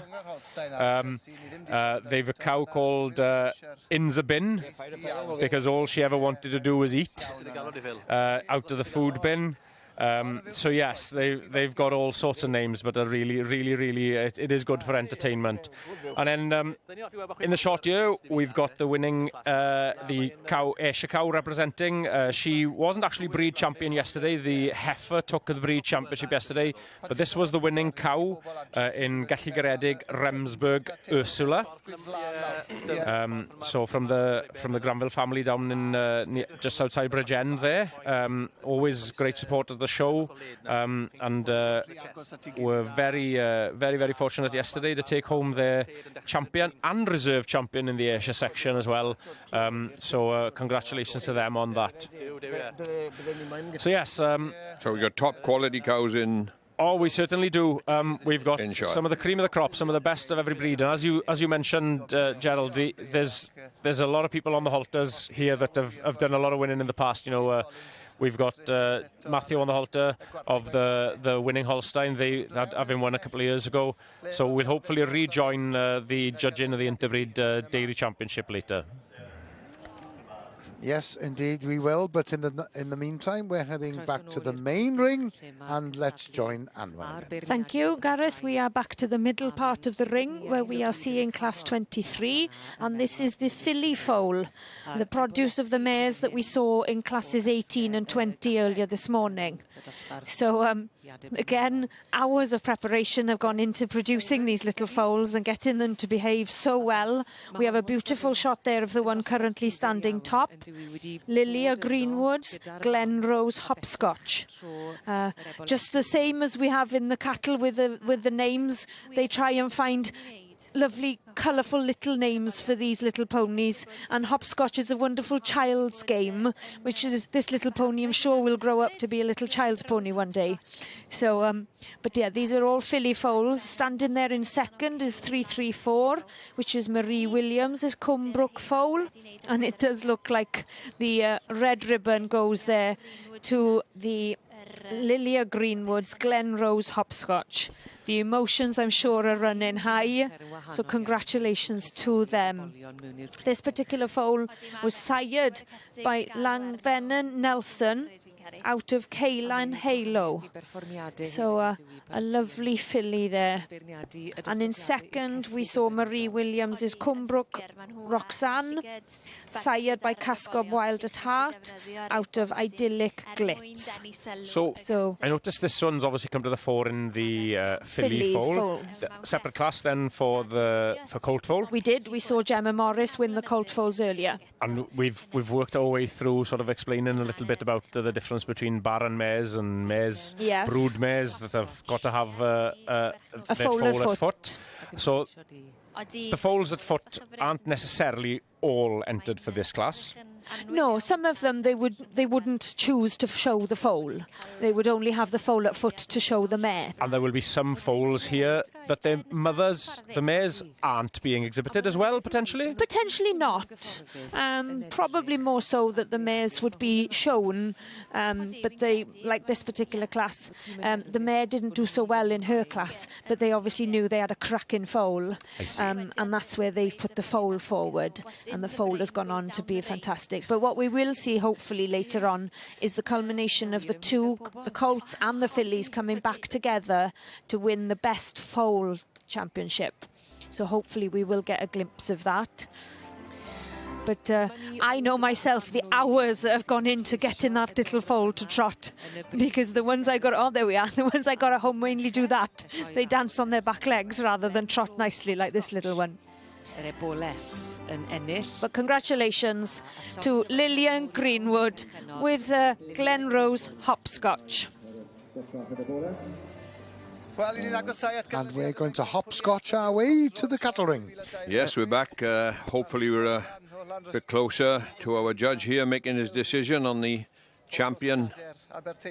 Yes, well, he's obviously got the microphone in hand, so we'll hear a few words from Ian before he proceeds to tap out his championship. This is a class I've been looking forward to for quite a long time. There are 5 outstanding cows in this ring today. Obviously the Holstein, again in no particular order. The Holstein, it's no secret I'm a big fan of this cow. she's on the job today. She's clean, she's full of milk, a tremendous cow at the top. Again, you've got an Ayrshire that's obviously a little bit longer calved and not just as much bloom, but again a very well balanced, beautiful legged Ayrshire. Parades out well again. Jersey, a cow that's been calved a while but can put a bloom in another like that is a testament to her. She's a tremendous boned animal and just glides round the ring. Again, we come to the fourth calf, Shorthorn, again another tremendous dairy cow. She has those clean lines and a clean cooked cow that's an outstanding dairy cow. And again down to the brown Swiss, beautiful hard top brown Swiss. Again another cow that glides round the ring with an excellent mammary system. So this is no easy job today. I don't make any apologies for taking me time, but I am going to tap out my champion and reserve, and hopefully he'll give them the round of applause that they deserve. Was the answer in the description then? I think he gave a lot away there in terms of his sort of pre-speech. I think. I think I certainly say go black and white and then go. There we go. Yes. Oh, I think he nearly gave a little short too on. much Shall we go away. short on? Oh no, I wouldn't. I don't think the short on. It would be for me between the brown Swiss and the Jersey for reserve. Okay. They'd be the two I'd sort of back as the competition for reserve, and he has gone for the Jersey. Well done. You should be out there. You are not sitting here talking with me. Yes, well, maybe one day I'll get the invitation, Gerald. Oh, no, we won't let you go to here, see? We'll be talking about you then, not to you. No, it's exceptional sort of cow coming to the fore here. She's a cow that in actual fact has had to live as a bridesmaid quite often within the Holstein breed, and it's great to see her actually come in and having the success. Congratulations to the Jones family.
Welcome back to the Royal Welsh Showground here in Llanelwedd, day 3 of course, and we're going to be live with you until 5 o'clock this afternoon. Let's head off to the sheep ring. Thank you, Gareth. Competitions in the sheep ring here, hotting up as per normal, and obviously coming to the finals of most particular competitions, and we're in class 801 at the moment, which is the Royal Welsh George Hughes Interbreed Ram Lamb Championship. And this is for a champion ram lamb from all breeds. So, and an interesting one this is, then you cannot cry wolf in this. Every breed that's in this show has to enter this particular competition. Yes, yeah, and give a reason why. So we'll see a variety of breeds here on show. And well, we're not going to see too many because he's already done his elimination process, and he's kept 5 of his selected 5 back, and it's self-explanatory. We can see the Pedigree Welsh Mountain, the Kerry Hill, the North Country Cheviot, the Jacob, and the Dorset Down. Well, perhaps now then, Erin, these are perhaps a little bit of an exception to the Kerry. We don't see too many of these particular breeds, although we did feature a little bit of the Jacob yesterday. But some of these breeds that say are a bit more dominant in the hybrid continental sheep have all actually gone by the way. So, Mr. Roger Williams of Folly Bank Farm in Shropshire is sticking with his guns, is it? Perhaps is the word. I believe we're in the non-MV class here, aren't we? So that's why maybe the other more continental breeds are not here, maybe? No, indeed, no. I think it states that for the champion ram lamb of all breeds. So in the champions from every breed is must, it stresses, be presented for this championship. I believe, though, Gerald, the MV section may well be in an alternate ring, and he may have narrowed down to 5 in the non-MV here, and potentially... Well, we usually see they usually put a barrier up between the breeds then for the overall championship. Whether that is relevant in the Ram Lamb section, I don't know, and I don't actually see any partition, and the judge then has to wash his hands in that when you progress from one side to another. So you might be right, Ewan, but we'll have to wait and see. But there did a lot of ram lambs go out through the gate there just as we come on to the particular class. So, but our judge is missing at the moment, so maybe you're right. He is either doing a runner or he's in the other side of the ring. I don't know. But nevertheless, these are the future Tups, aren't they? Maybe they'll be back next year, maybe as rams. Yeah, as yearling rams. Yeah, you're quite right. It'll be nice to see how they mature and how they develop, and maybe be back next year. So it's a very exciting class, this, isn't it? And every shepherd there now looks as if the judge might be on his way back, because they're sharpening the exhibits up by brushing and holding and checking that they're standing correct, and making sure all the legs are in the right corners. And you have got it, yeah, fair dues. Well, unfortunately, we're not going to be swinging round to the other breeds. But interesting then, the Dorset Down. I personally thought that the Dorset Down was predominantly white. I don't think I've seen too much colour in a Dorset Down breed before. It's not a breed I'm familiar with, to be honest. Neither am I greatly, but I thought Dorset Downs then were white, but I'm wrong again. Well, it unless must the young be the lady's best holding the wrong ram. sign. Well, yeah, maybe. But we did feature the Dorset Downs yesterday, and I thought myself that they were actually white, but there we are. perhaps this has been in the sun and he's got a tan, perhaps. The Jacob then, from Tally Harris, not too far outside Llandeilo. With the striking horns, one coming from the... Yeah, in terms of we seen that yesterday, didn't we? And some had 4 horns and some had got 2. Oh, Ewan Thomas is right again. Look, my division section in the other side, and that's where the judge is at the moment. So he looks as if he hasn't eliminated it, but we'll have to come back hopefully and see what his decision is in that particular side. Yeah, it looks as if there's quite a bit of judging left to do in the sheep ring, so we will return later on. And that just gives you some idea of how many people have come to visit the showground today. We're visiting the main ring now, and here's Anwen. Thank you. We are joining the middle part of the main ring where we see the culmination, Special 24, which is the championship for the best foal. So we see the first and second prize winners from the colt foal class and the filly foal class come forward. So the winner of the colt foals, if you weren't with us earlier this morning, was Gemma Morris. The beautiful striking chestnut there in the middle of your shot with the 4 white socks. Border Valley lead the way. And in second place to her was Daniel May with Putwell Phoenix. And it looks like the decision has been made. And the winner of the filly foal class has come forward to take the overall best foal in the Section A section for 2026. This is Lila Greenwood's Glen Rose Hopscotch. And in reserve, I do believe it went to the second place filly foal as well. So the judge took a liking to the 2 fillies over the 2 colts. So congratulations to them. I'm sure the foal will go back now and have a little bit of a snooze in the nice deep straw bedding that the show's been providing to all the exhibitors. And the emotions there are running high for father and daughter in the back. What a fantastic achievement for both of them. And I do believe this may well be the first red rosette for this family at this show. So a memory that they will always cherish. Hutchfield's Greenwood there, but the catalogue states it's Lillian, and I do believe it's Lilia there having a chance to lead her own foal in the lap of honour. So congratulations there goes to Glen Rose Hopscotch, winning the best foal in the Section A Welsh Mountain Ponies. Yn yr adran A, y Merlod Mynydd Cymreig, dornod gwych iddyn nhw gyd.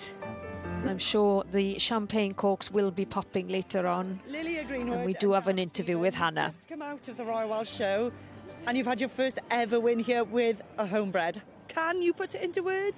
Absolutely not. I don't even know what to say. I'm like, is this real life? This is insane. I cannot believe it. So how long have you guys been breeding? I've been in it since we were 11, so 30, 38 and 39 years or so. Been coming here, have some good days and some bad days like everybody. But now it's a pleasure to see my daughter take over and start doing it. So it's lovely. Started well. Yeah, hell of a start, yeah, really pleased. Her first foal that's in her name as well, so... And she's done all the hard work with her, she's got a lead and she's got a go in. It's all Lilia's hard work at home, so it's all credit to her. Well, many, many congratulations. What a day. This is going to stay in the memory for a long time now, isn't it, Lilia? Definitely, yeah. Well, go and enjoy, guys. Stay on Cloud 9 and have a great rest of your Royal Welsh Show. Thank you very much. Thank you. Thank you.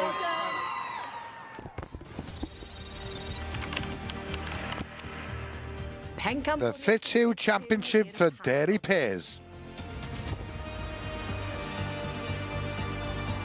The Holsteins dominated this competition, winning the first 11 of the last 20 championships. Holsteins wedi mynd a pencampwriaeth y Fitzhugh. Dyna ni, ter Holsteins wedi mynd. But every now and then, the dairy crown changes hands.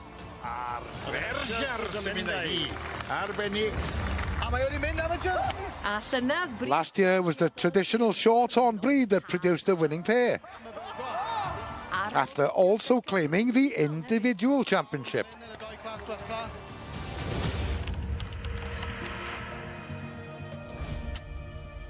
Well, we've seen the best dairy cow championship. It's the turn of the pairs now, so it's back to the cattle ring. Thank you, Gareth. Slowly climbing the ladder to the finish of the cattle in 2026, Ewan, and obviously the quality of the classes and quality of the animals It's the prize winners that are coming forward in every section here in the final of the show, and as we just witnessed, seeing the individual championship going to the Holstein, and obviously the Holsteins are represented in this particular section as well. So are we going to see a double? Well, there's that potential that we could well, but there'll be some very strong pairs out here otherwise. Right the way through then, in all honesty, you know, I'd expect to see a fantastic Jersey pair, an exceptional short-dawn pair, and a fantastic brown Swiss pair, certainly. And we just got the Ayrshire pair in the corner of the shot there with that beautiful heifer that won the Ayrshire Championship yesterday, and the young cow we just saw in the interbreed cow. So it'll be a strong competition, and well, we can just see the Jersey pairing here, both having come from Emma Murray and Philip Manning, both of which on the halter there, the pair of short horns from Driscoll Goch. So in your experience then, as a judge then, and we alluded to, this would be a far more difficult class to judge perhaps than the individual then, would it? The singles class then? Well, it certainly poses more challenges, because you can have one exceptional individual comes to the fore, but what you have to do in this is your breed champion has to be joined by another animal. So it's also about finding that animal that matches well to your breed champion, rather than have two fantastic individuals in a lot of cases. Or that would be how I would set about trying to judge the class. So the actual job description realistically is in the title then, pair. Pair, certainly, and that would be how I would set about trying to judge it, is to find a pair of animals that have the same sort of shape and form in terms of their structure, and also fit in terms of being conforming to what we're wanting within the breed, and in terms of being the correct structure as well. We heard that the singles judge earlier on alluded to the fact that the champion Holstein cow was fresh. How fresh? How long ago would these particular cows have actually calved? Oh, there'd be a variety on each animal. It depends really on how well they settle. You know, the two cows in shot here, the two Holstein cows. I believe the cow number 25 here, the one from Simon and Sian Davis, is calved since about January or February, whereas the whiter cow, the grand champion, is actually a lot fresher than that then. You see, she's 6 months into a lactation. Oh, certainly, and there will be cows shown here further into lactation. It just depends on the volume of milk that they're giving, and whether you're able to fill their milk in their udder well enough to be exhibited. And for a mere morsel like myself asking questions, I know, and I'm putting you on the spot, a lot of these cows then, will they dry themselves off naturally, or will a lot of these cows have to be dried off by the farmer then? They'll all be dried off by the farmer on a certain date prior to calving their next calf. What you'll find is an animal, if it calves every 12 months, it'll be in lactation for 10, and then will be dry for that period of 2, which is essentially its holiday, its rest and recuperation period. That opportunity that they get, so their udder, the alveoli in the udder will get to shrink away before then being able to come back into form for lactation the next time when they calve again. Another question I'm going to put at you then, in terms of when the cow calves fresh to being close to being actually dried off, what sort of percentage would she say diminish in producing milk? Oh, now then. That's a good one, isn't it? That's a good question, that is. It really depends on the animal, the management system as well, Gerald, to be honest. We'll hopefully rejoin a little later to get a result and a culmination in the class here. And thinking time for you, one. Yes, we will be back.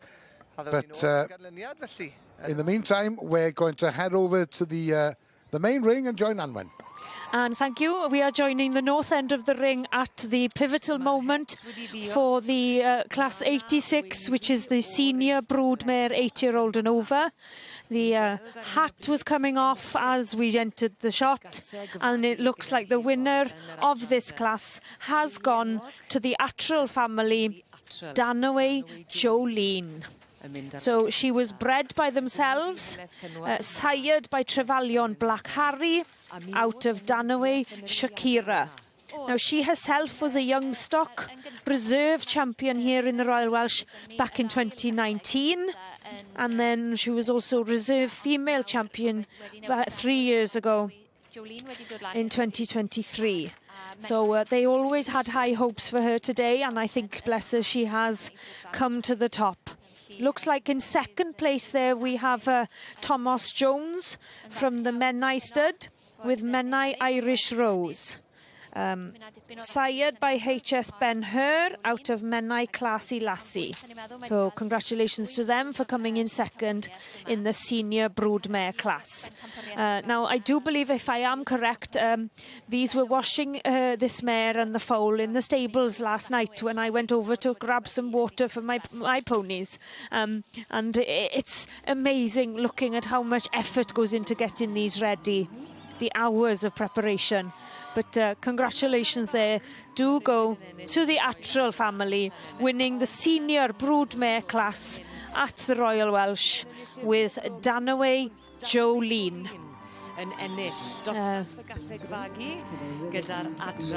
We will see her back now later on for the female championship,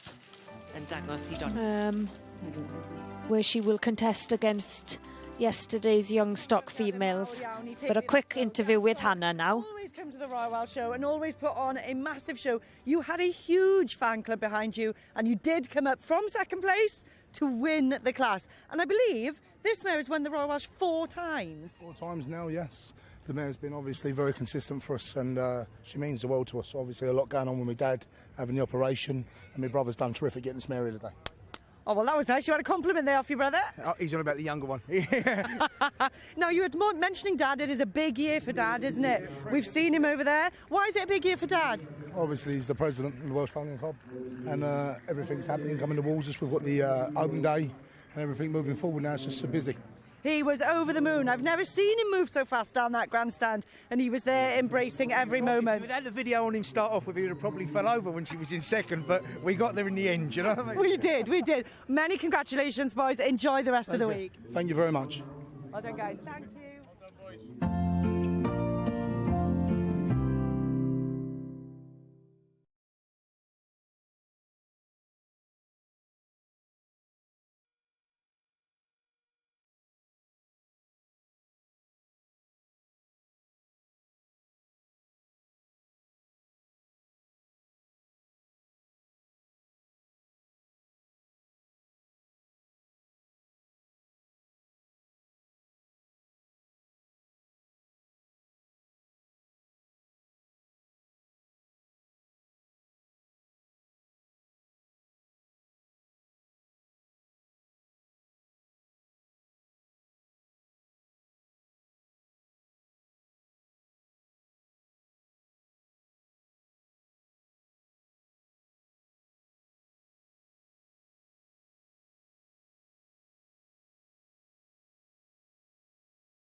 Welcome back to the showground in Llanelwedd, and it's straight back to the cattle ring. Thank you, Gareth. Our judge has just given us a few reasons at the moment, Ewan. Yes, just running through what he's got to say, and we'll maybe listen to Willie for a second on his views. Short horns again and right down the line to the brown Swiss. I really could make room at home for any of them. So I'm going to tap out my champion in reserve, and I'll tell you why I've done it. Okay. So yes, down to the business end here of selecting his champion in reserve pairing. Dwi'n credu ffordd mae'r jerseys yw adre, yn dwi, mae'n mynd I fod yn anodd I fe, ond dwi'n credu... And yes, so he's looks like he's got a few in mind. He glanced at those brown Swiss there quite briefly, but on the way back to the Holstein pairing, I would say yes. So congratulations, Simon and Sean Davis and family, Isaac and Elliot, with their second carver, Tregiby Chief Flute, and then David and Claire Jones and Adrian Salter Choker, with yesterday's grand champion, Corringham Lambda S Gremlin, so champion in reserve and the Holsteins pairing up to take the Fitzhugh pairs. And then the jerseys from Phil Manning and Emma Murray taking reserve, that pairing that they've brought out so well here today as well. And yeah, I believe we've seen in the heifer classes as of yesterday, then we've seen a lot of the brown Swiss and the jerseys, and that came through in the heifers, and the Holstein didn't quite fare quite so well yesterday, but they were having a very, very good day.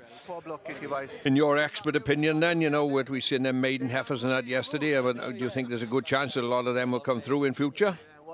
Yeah, certainly so, yes. No, I would tend to agree, really, yes. Well done. Well, that gives you some idea of the number of people who've come to visit the showground today. Nia is in the Glamorgan Hall.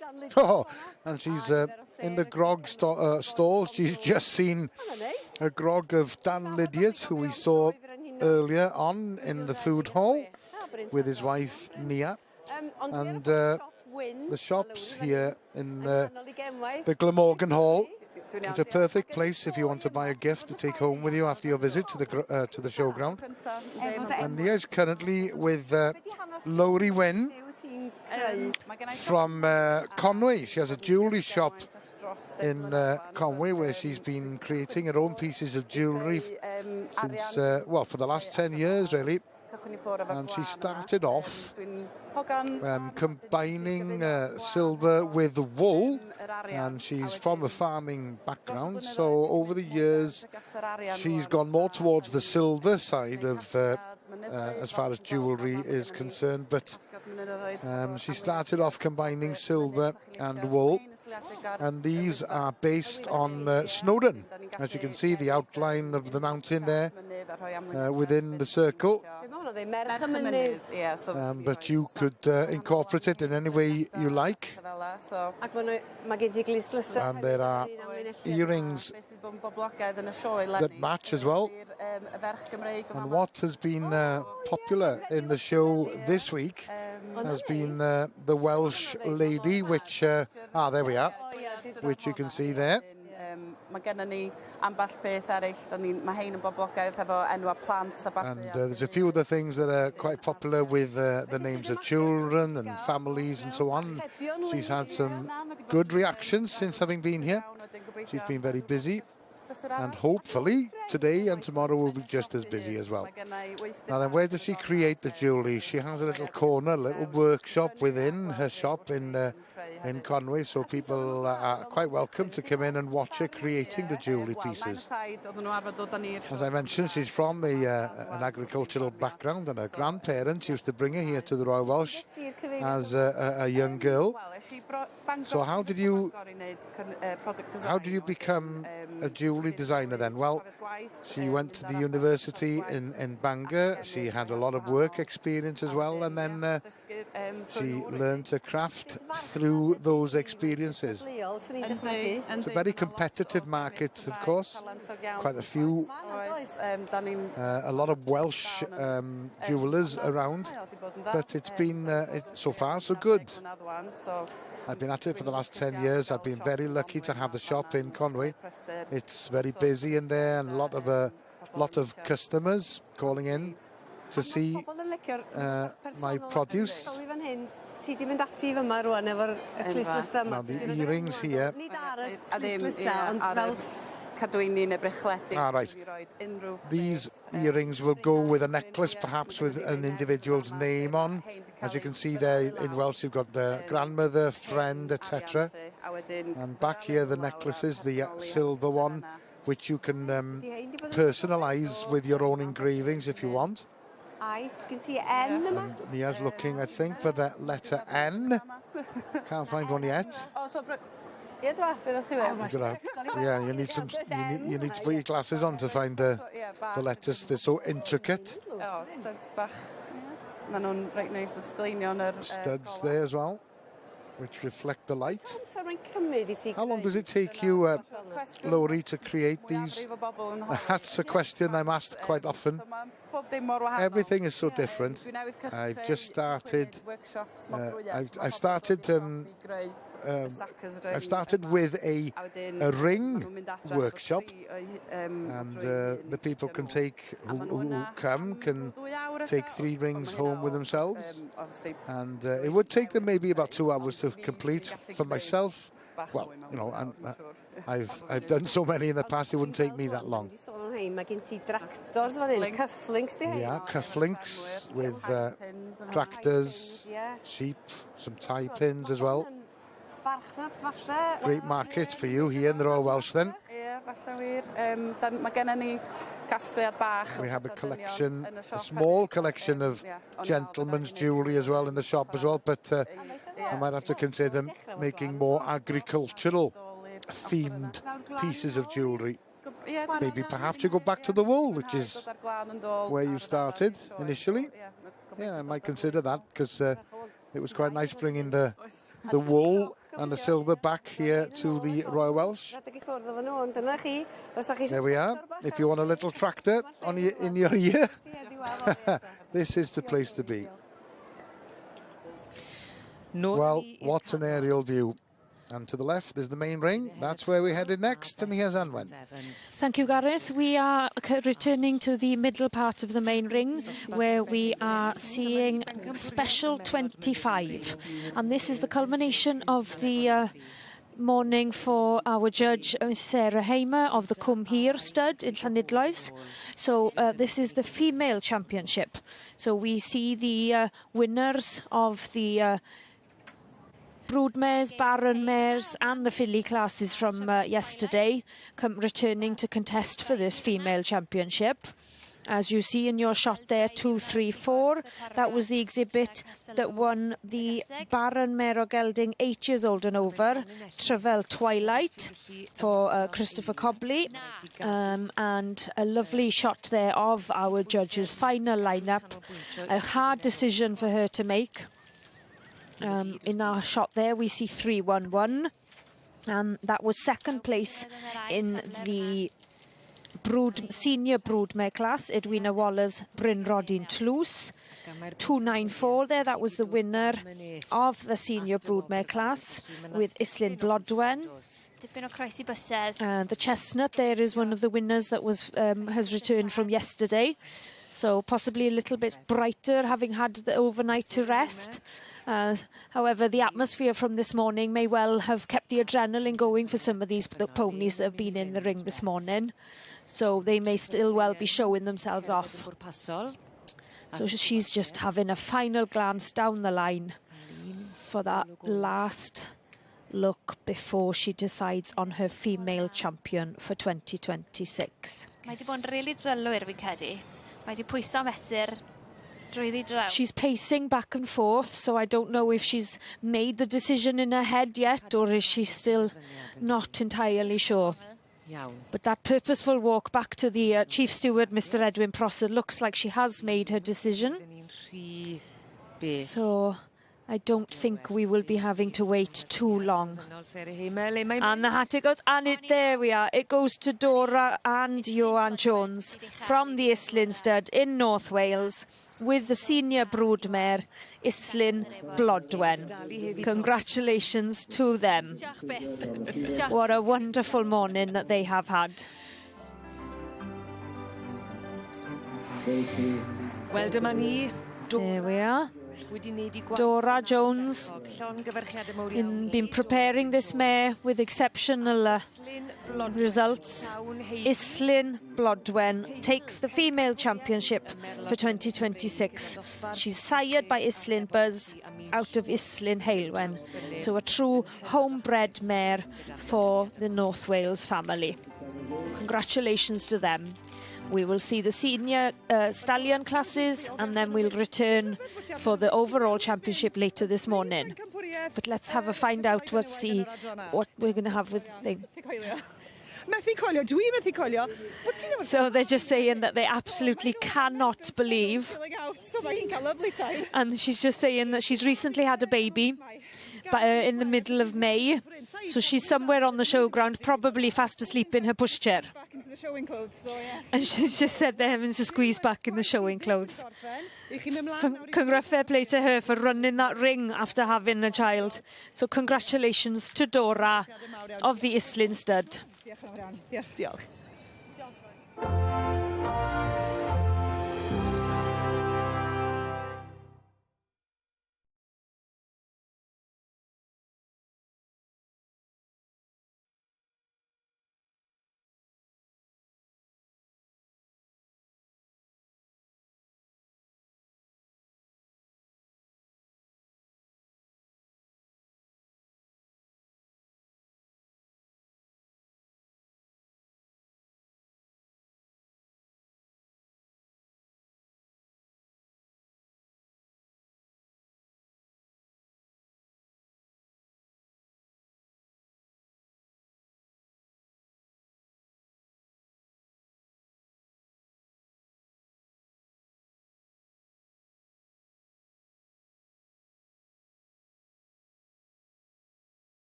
Thank you and welcome back to the Royal Welsh Show, and we're back in the sheep ring, and Erin, I hope that we will come to a conclusion of the Ram Lam competition.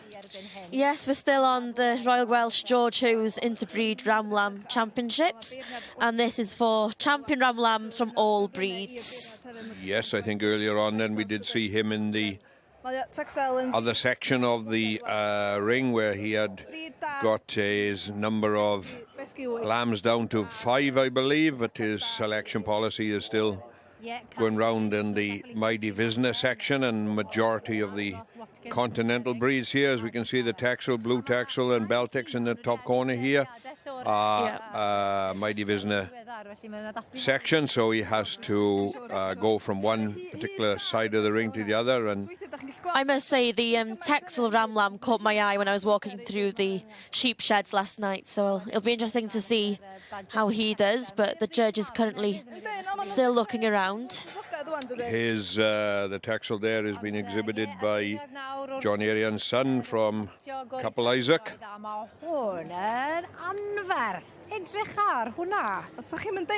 John Arian was an auctioneer in BJP for many years, now runs his own business of valuation and whatever around the business. And there's another young man I know quite well in Darren Whitcomb from Lloegr Farm over in Garthbrengy, close to Brecon.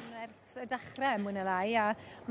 would be a relation of mine, actually. His mother would be Anita Whitcomb, which would be a first cousin of myself. Well, the judge, Mr. Roger Williams, he's sticking round to this side. I think he's taken a fancy for the Dutch Spotted, I believe it was there. Yes, it was, yes. He'll, actually, I think what he done in the last particular section over in the non-Mighty Business section of the ring, what he done, he selected 5, I think we've seen forward, and maybe he'll continue with the same procedure in this ring, and if he does, he'll end up with 5 in the Mighty Business section. And here we go, his selection policy has started, and he brought the Hampshire down forward. I believe then following is the Bereshon and the Charleroi, the Blue Texel. Now, would you call that Bereshon a peeler, Erin? Well, there's not much to share on him, is there? There's a lot of will been gone somewhere anyway. I've no doubt, knowing the showman that's turned him out, that if there was anything left to peel off, he'll have peeled it. It's gone now, okay, yeah, fine. Well, actually, if I'm correct, he's got 1, 2, 3, 4, 5 selected, so he's gone down the same numbers factor as what he had in the other section, and young Darren Whitcomb there is on the end with his Dutch Spotted. Doesn't look as if your Texel is just going to make it at the moment, Erin. I was wrong again. No, don't say that until it's all over.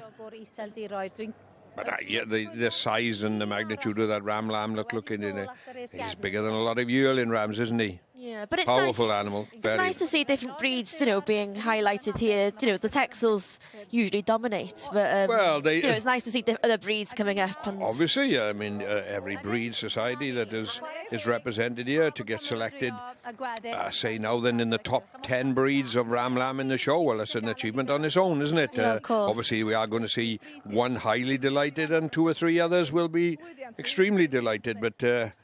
It'll be interesting now whether he is a continental man, and we have 4 continental breeds standing in front and 1 native in the Hampshire Down. But the Fitzhugh Dairy team of 5. A 5 animals selected by each breed society, and it's usually hard to look beyond the Holsteins. Holsteins yn mynd â hi unwaith eto. Ennill 4 ar winning 14 of the last 20 titles. Holsteins wedi gwneud completing the clean sweep of the Dairy Championships on 4 occasions.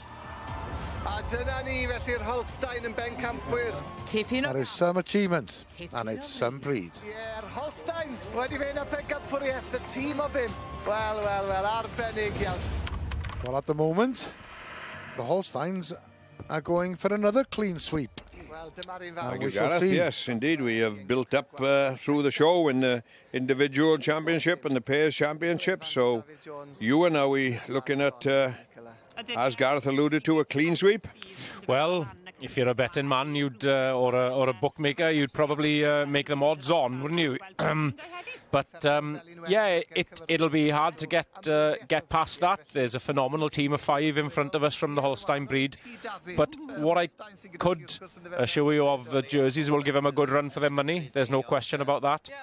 And it'll be interesting if we can get a broad shot of the Brown Swiss team as to whether they have got enough milk cows in there. And the Shorthorns as well, they'll have a very uniform sort of group as well. So it's not a closed book, but yeah, you'd probably say that the odds are in favour of the Holsteins for getting there. But very nice sort of jersey group in front of us just on camera now, and it'll be very interesting just to see where it does eventually go. And obviously, Judge himself, Willie Taylor, Jersey and Holstein breeder at home. Whether that counts as being closer to his heart, potentially, we'll see. But it doesn't necessarily go that way. It's what sort of takes your eye. We only got a little flash of them there, but the Shorthorn group, quite an impressive group there as well. Those 4 beautiful dark red matching cows, and the lovely little roan heifer at the end here as well. Very much the same shape and form as the others. And these, a credit to them, the Thomas family at Driscoll Goch will have bred each of those 5 animals. 4 of them they're exhibiting themselves, and 1 of them being exhibited by Rhian Howells and Tom Lucas. So yeah, a credit to them and congratulations to them on that. And then the whole of the Brown Swiss group actually come forward from 1 exhibitor. The mature cow that there stands in the middle of the group there, it'd be the only cow they haven't bred themselves. So once again, a credit to them as well. But yeah, the same 5 contenders toying for this prestigious award, isn't they? And testament that I do believe I'm correct in saying there was about 160 odd actual dairy animals entered in this Royal Welsh show. Yes. So yeah, great credit to the dairy people to support the show to the extent of that number in the start. And yeah, it is, you know, and that as you've alluded to there, Gerald, that comes from 5 breeds as well. I think that's what we also need to remember in terms of the volume of numbers. When we talk about the volume of sheep, there's, I think, 3,000 sheep this year. 3,000 sheep, yes. I think a record entry through the cattle as well. Yes. But what you have to remember, that the beef cattle are represented by 16 different breeds there yesterday and today in the interbreed rings.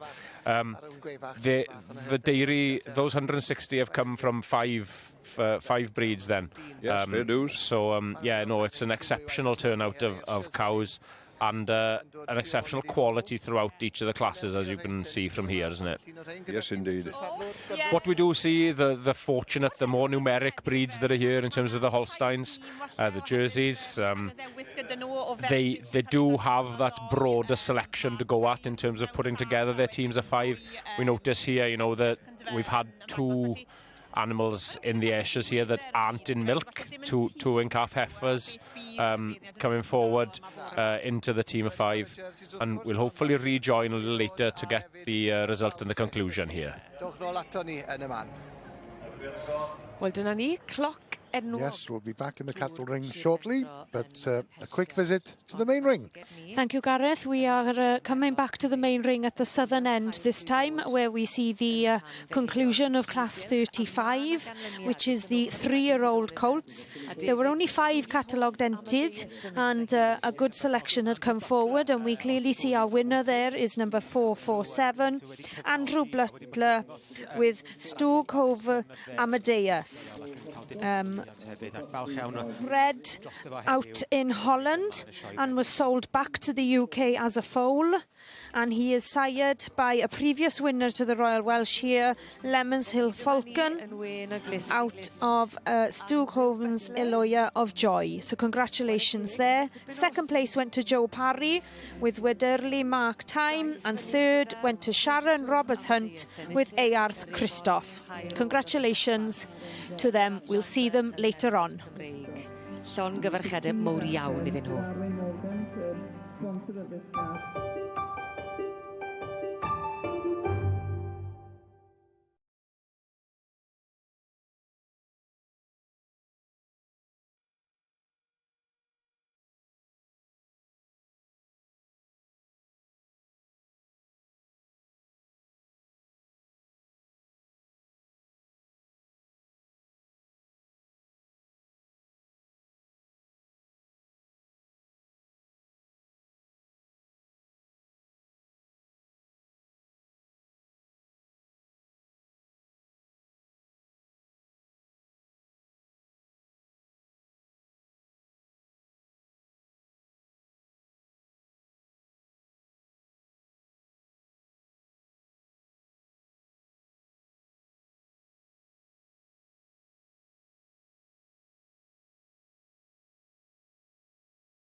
Welcome back to the showground at Llanelwedd, and it's straight back to the cattle ring. Yes, so each of these teams of 5 getting lined up here, and I'm sure we'll then hear a few words from Willie Taylor about his 5 groups then, and his sort of his mindset in terms of what he's potentially looking for and what he's seeing within those groups of 5.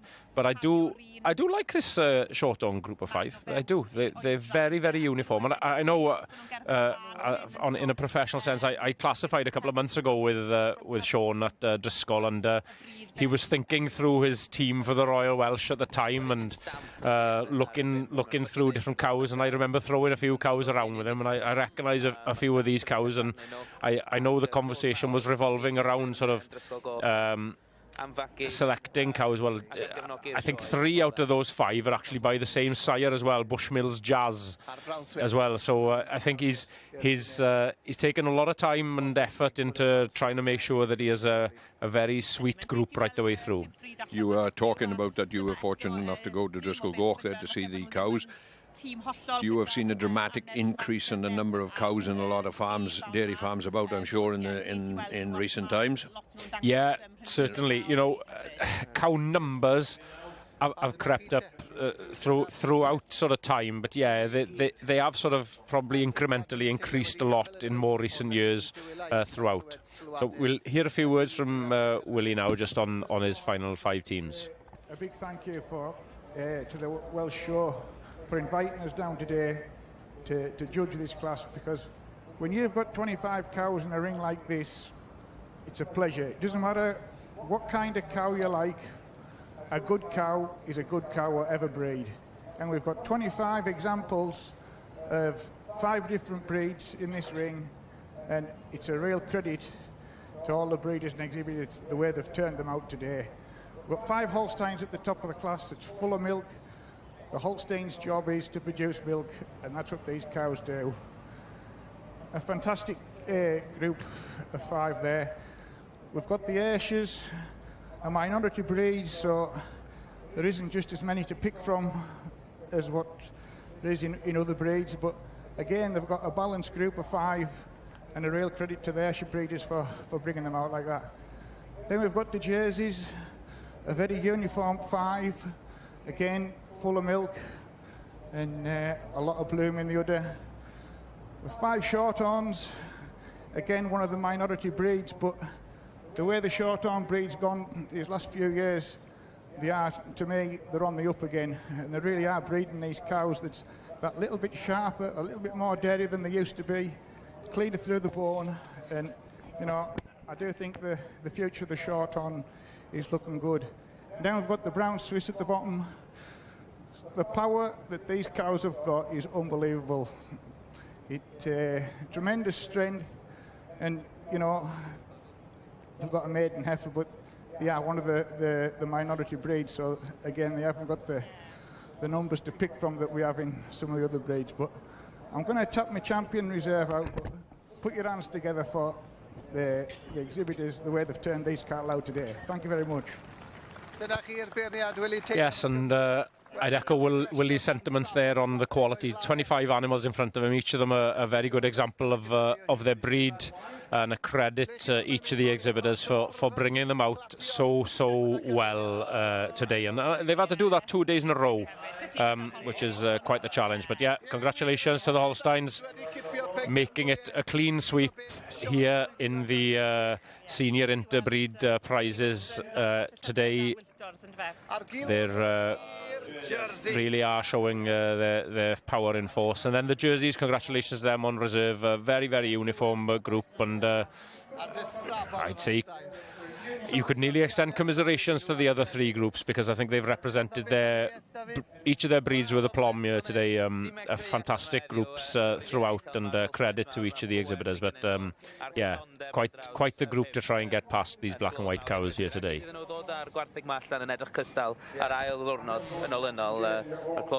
obviously the interbreed champion heifer and interbreed champion cow, the pair that came to the fore in the Fitzhugh, so quite the shooting power. A lot of red rosettes on their way up, haven't they? Yeah, certainly that, Gerald. Interesting listening to the judge there. He did quote that, say, the Shorthorns and the Brown Swiss he quoted were minority breeds. In your opinion, are we going to see them strengthen in the say, near future? Well, I think what you've got is a great nucleus of breeders that really do look after those breeds really well. And I think you'll see little increases, but as I sort of mentioned, the volume and number of cows that there are within this Holstein breed in the UK and globally, to be honest, globally, that's probably the challenge they've got, is to try and compete with that mass volume of great Holstein cows that are around. Da iawn, boys. Ac hefyd, ie, mae'r garden gyda ti dy ddwylo fyna. Bydd a'r ddathlu hyn o? Fi'n siŵr Fi bach o dathlu I fod, fydd mae wedi bod yn wythnos boeth, a ni wedi colli lot o wys, fi siŵr y repleswn I fe heno. I chi'ch camol, bob un o'r brydwyr ar No, and massive congratulations to them all. And I gael nhw I aros ar I gorau. And it's been an absolute challenge, I would have said, over the period of the show and in the month beforehand, just handling the heat and to get these cows out so well is an absolute credit to each of the breeders. Right the way through each of these breeds. Mae rhaid chi wneud y gorau'r anifel. Rhaid nhw'ch bywyd chi? Wel, rhaid yw'r bara, efo cawsa'r bara, ti'n bod, rhaid yw'r bread and butter, mae fel ma'n gweud. And Ivan chatting to Heaven Wilson there, and I think Heaven summed it up really well, that this is the bread and butter. They are the things. We have to look after them so that they look after us. So congratulations to the Holstein group on winning the team of 5 there. Yes, a clean sweep for the Holsteins. Well, we return to Aaron, who by now has reached the young farmers area. And he's with Ellen Pencombe to his left and Mel Owen to his right. Former members of the young farmers, and as Aaron's trying to persuade both of them, listen, we're not old, we're mature. But the two are here on a judging mission, and they're judging the lip sync competition, I believe. So what does Mel know about lip syncing? All I know, yeah, RuPaul's Drag Race. Are they going to? Are they going into their inner RuPaul, perhaps? But it's more than just lip syncing, it's a performance. That's what I'm going to be looking for. It's even more. Yes, everything, as she says. You know? Ellen, when we were younger, they used to call it a miming competition. But this is different. You've got 10 members, and 2 of them have to go. Have to be over 18. They get between 2 and 5 minutes, and it's like a lip sync battle. So what you want to see is you want to get the best out of both sides, and the lip sync is important, but the confidence, the enjoyment, the performance, as you know yourself. You know, when you're strutting your stuff on the stage with your guitar, and the alter ego here on Pew turns up. I mime quite often. It's backing track, if I'm honest. I mean, years ago, when I was when I used to take part in this competition, I used to sing quietly, which is against the rules. Right, you better go now. There's a crowd. Come together. Now, before you go, I've got my podium, my Pew podium. I've been walking around the showground looking for fashionable people. And I've just spotted 2 over there. I tell you what, they do stand out, mind. Outstanding in their field. Excuse me for the meantime. Thank you for the chat. I'm heading over here. Hello, girls. Let me put the box under my arm here. I am being Freddie Mercury today, and I'll be representing ABBA today. Have you been competing? We're going for it in about 2 minutes' time. What are you going to mime? Well, she's against me. So there's 7 of us all together. There's a mix of songs, really. Now then, you may have heard about my podium, the Pew podium. And because you're so fashionable, I'm going to invite you both. I'm only supposed to pick one, but as your sisters, the 2 of you can stand on the podium. Y bobl ffasiynol yn hedd y sioe. Diolch, Arched. Diolch yn fawr iawn. Chi fod I fynd? Ew! Mae yna ganlyniad wedi bod yn rhan back rhyfeddol y prif to the main ring. Here's Anwen. Thank you, Gareth. We're back here at the north end of the ring, where it looks like we are coming to class 88, which is the colt foal class. So the produce of the mares that we saw in the junior and senior brood mares earlier this morning. In our shot there, receiving the award for the best colt foal is Matthew Dixon of Ceredigion with his colt foal. I don't know if it's got a name yet. Let's find out. From the catalogue, yes, it's Walena Brenin.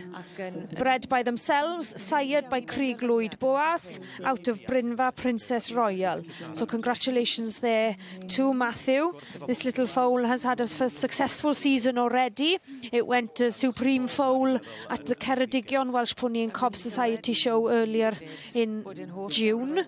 So and then in second there, I think we see 106. 1106, I believe, is Rebecca Warner with Willow Vale Rebels Romance. So Matthew there, all smiles. Congratulations to him. Handing over that special card to the making sure now. Oh, quick chat with the judge, and he's. What a wonderful day for Matthew. All the effort that he's put into training this lovely colt foal. Walena Brenin, winning the colt class for 2026. So he will return later on now, after we've had the filly class, where he will compete for the overall best cob foal.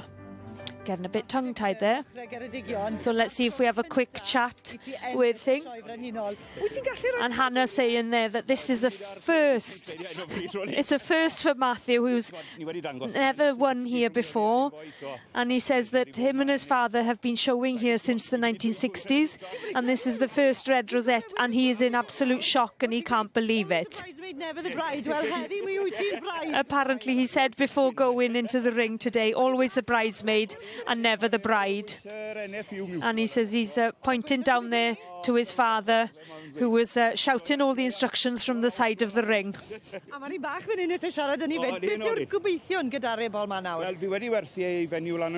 So he's saying that the foal has already been sold. So hopefully he's going to have a couple more shows. But well done to Matthew Dixon from the Willen stud.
Welcome back to the Royal Welsh Showground here at Llanelwedd. And without any hesitation, let's head over straight to the sheep ring. Yes, thank you, Gareth. We're back now with the Ram Lam Championship, and our judge is back in the non-Mighty Business section, Erin, with the North Country and the distinctive Jacob. And it's nice to see the Jacob doing well, because they've kind of become a less popular breed.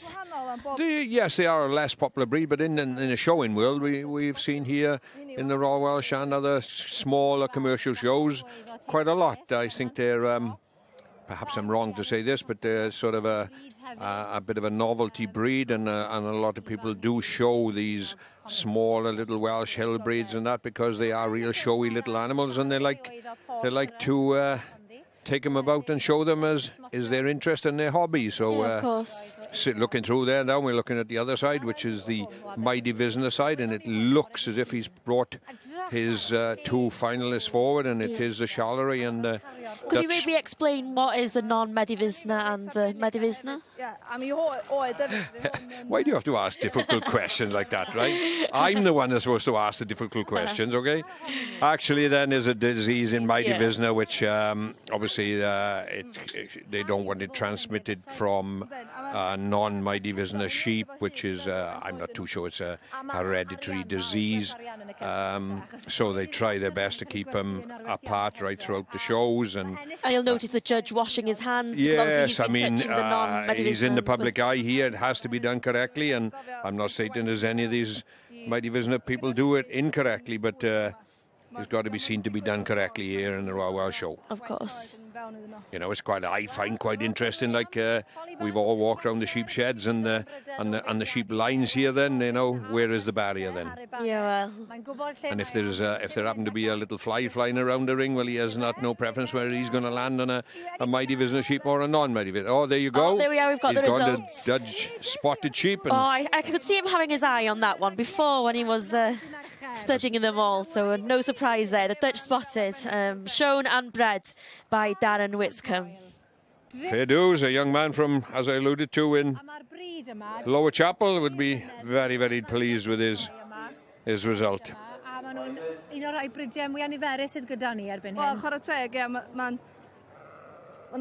there we are, him standing proudly there, the champion, Ram Lam. Quite interesting, and you know, not the most coloured Dutch spotted sheep we've ever seen, but he is. He's got the spots, and he is. And a good body and good shape. Oh, to be fair, yes. He's obviously caught the judge's And you talk eye. about a leg in every corner. This particular lamb has got a leg in every corner, hasn't he? Thank you very much. I spotted him on Monday, didn't I? You did say. Did you ever dream of it then? Well, no, I never thought I'd get this far, but no, it's good. Very happy with him. What's so special about him? Just, he's a good big sheep, and yeah. He stands so powerful. Yeah, no, he is a powerful ram, so. And what are you going to do with him? Sell him, hopefully. For sale? Yes, that's it. He'll be sold before the end of the show, I'm sure. Well, we'll see. Thank you very much. Congratulations to Darren Whitcomb.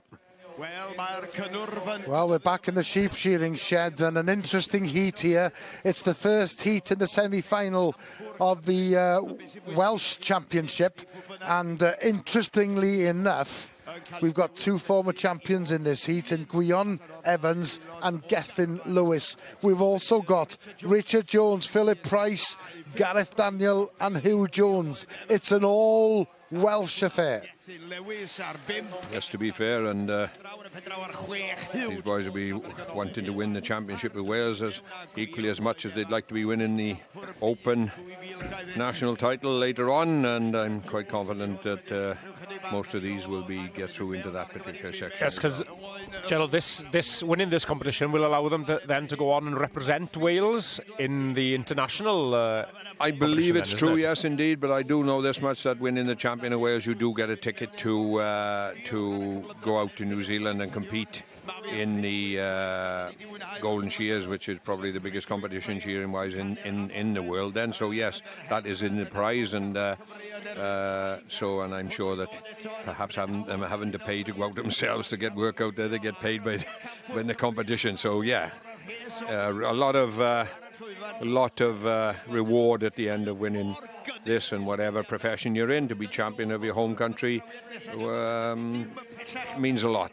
Certainly so. So, seeing as we've got the quality in front of us, Gerald, could you talk the audience through a little bit about the sort of technique and the way in which you go about shearing a sheep then? Well, it's all on pressure points as well, in terms of, as I alluded to before, your left hand does a lot of work, but there you see that the young man puts the right leg up in behind his thigh himself, which gives that ultimate control, and the lamb sitting square on the floor. He will bend the lamb, as you see there, in a position and take 2 to 3 blows over the tail. And in terms of taking it over the tail, it'll be easier to come down the last side and finish. And another pressure point, and hopefully we'll get to see it now, is that young man there just after, when he actually pulls that sheep up from the long blow, and that he will point the nose of the sheep upward in between his knees. There we go, look. A classic. And as he's going down the last side, he will release that pressure for the lamb to relax when he finishes off. So there's a lot of intricate little moves in this, and as I stated, the left hand is paramount in terms of holding the left leg, as you can see that young man, and then he'll press the wool over the side of the thigh so he can take it off in one blow.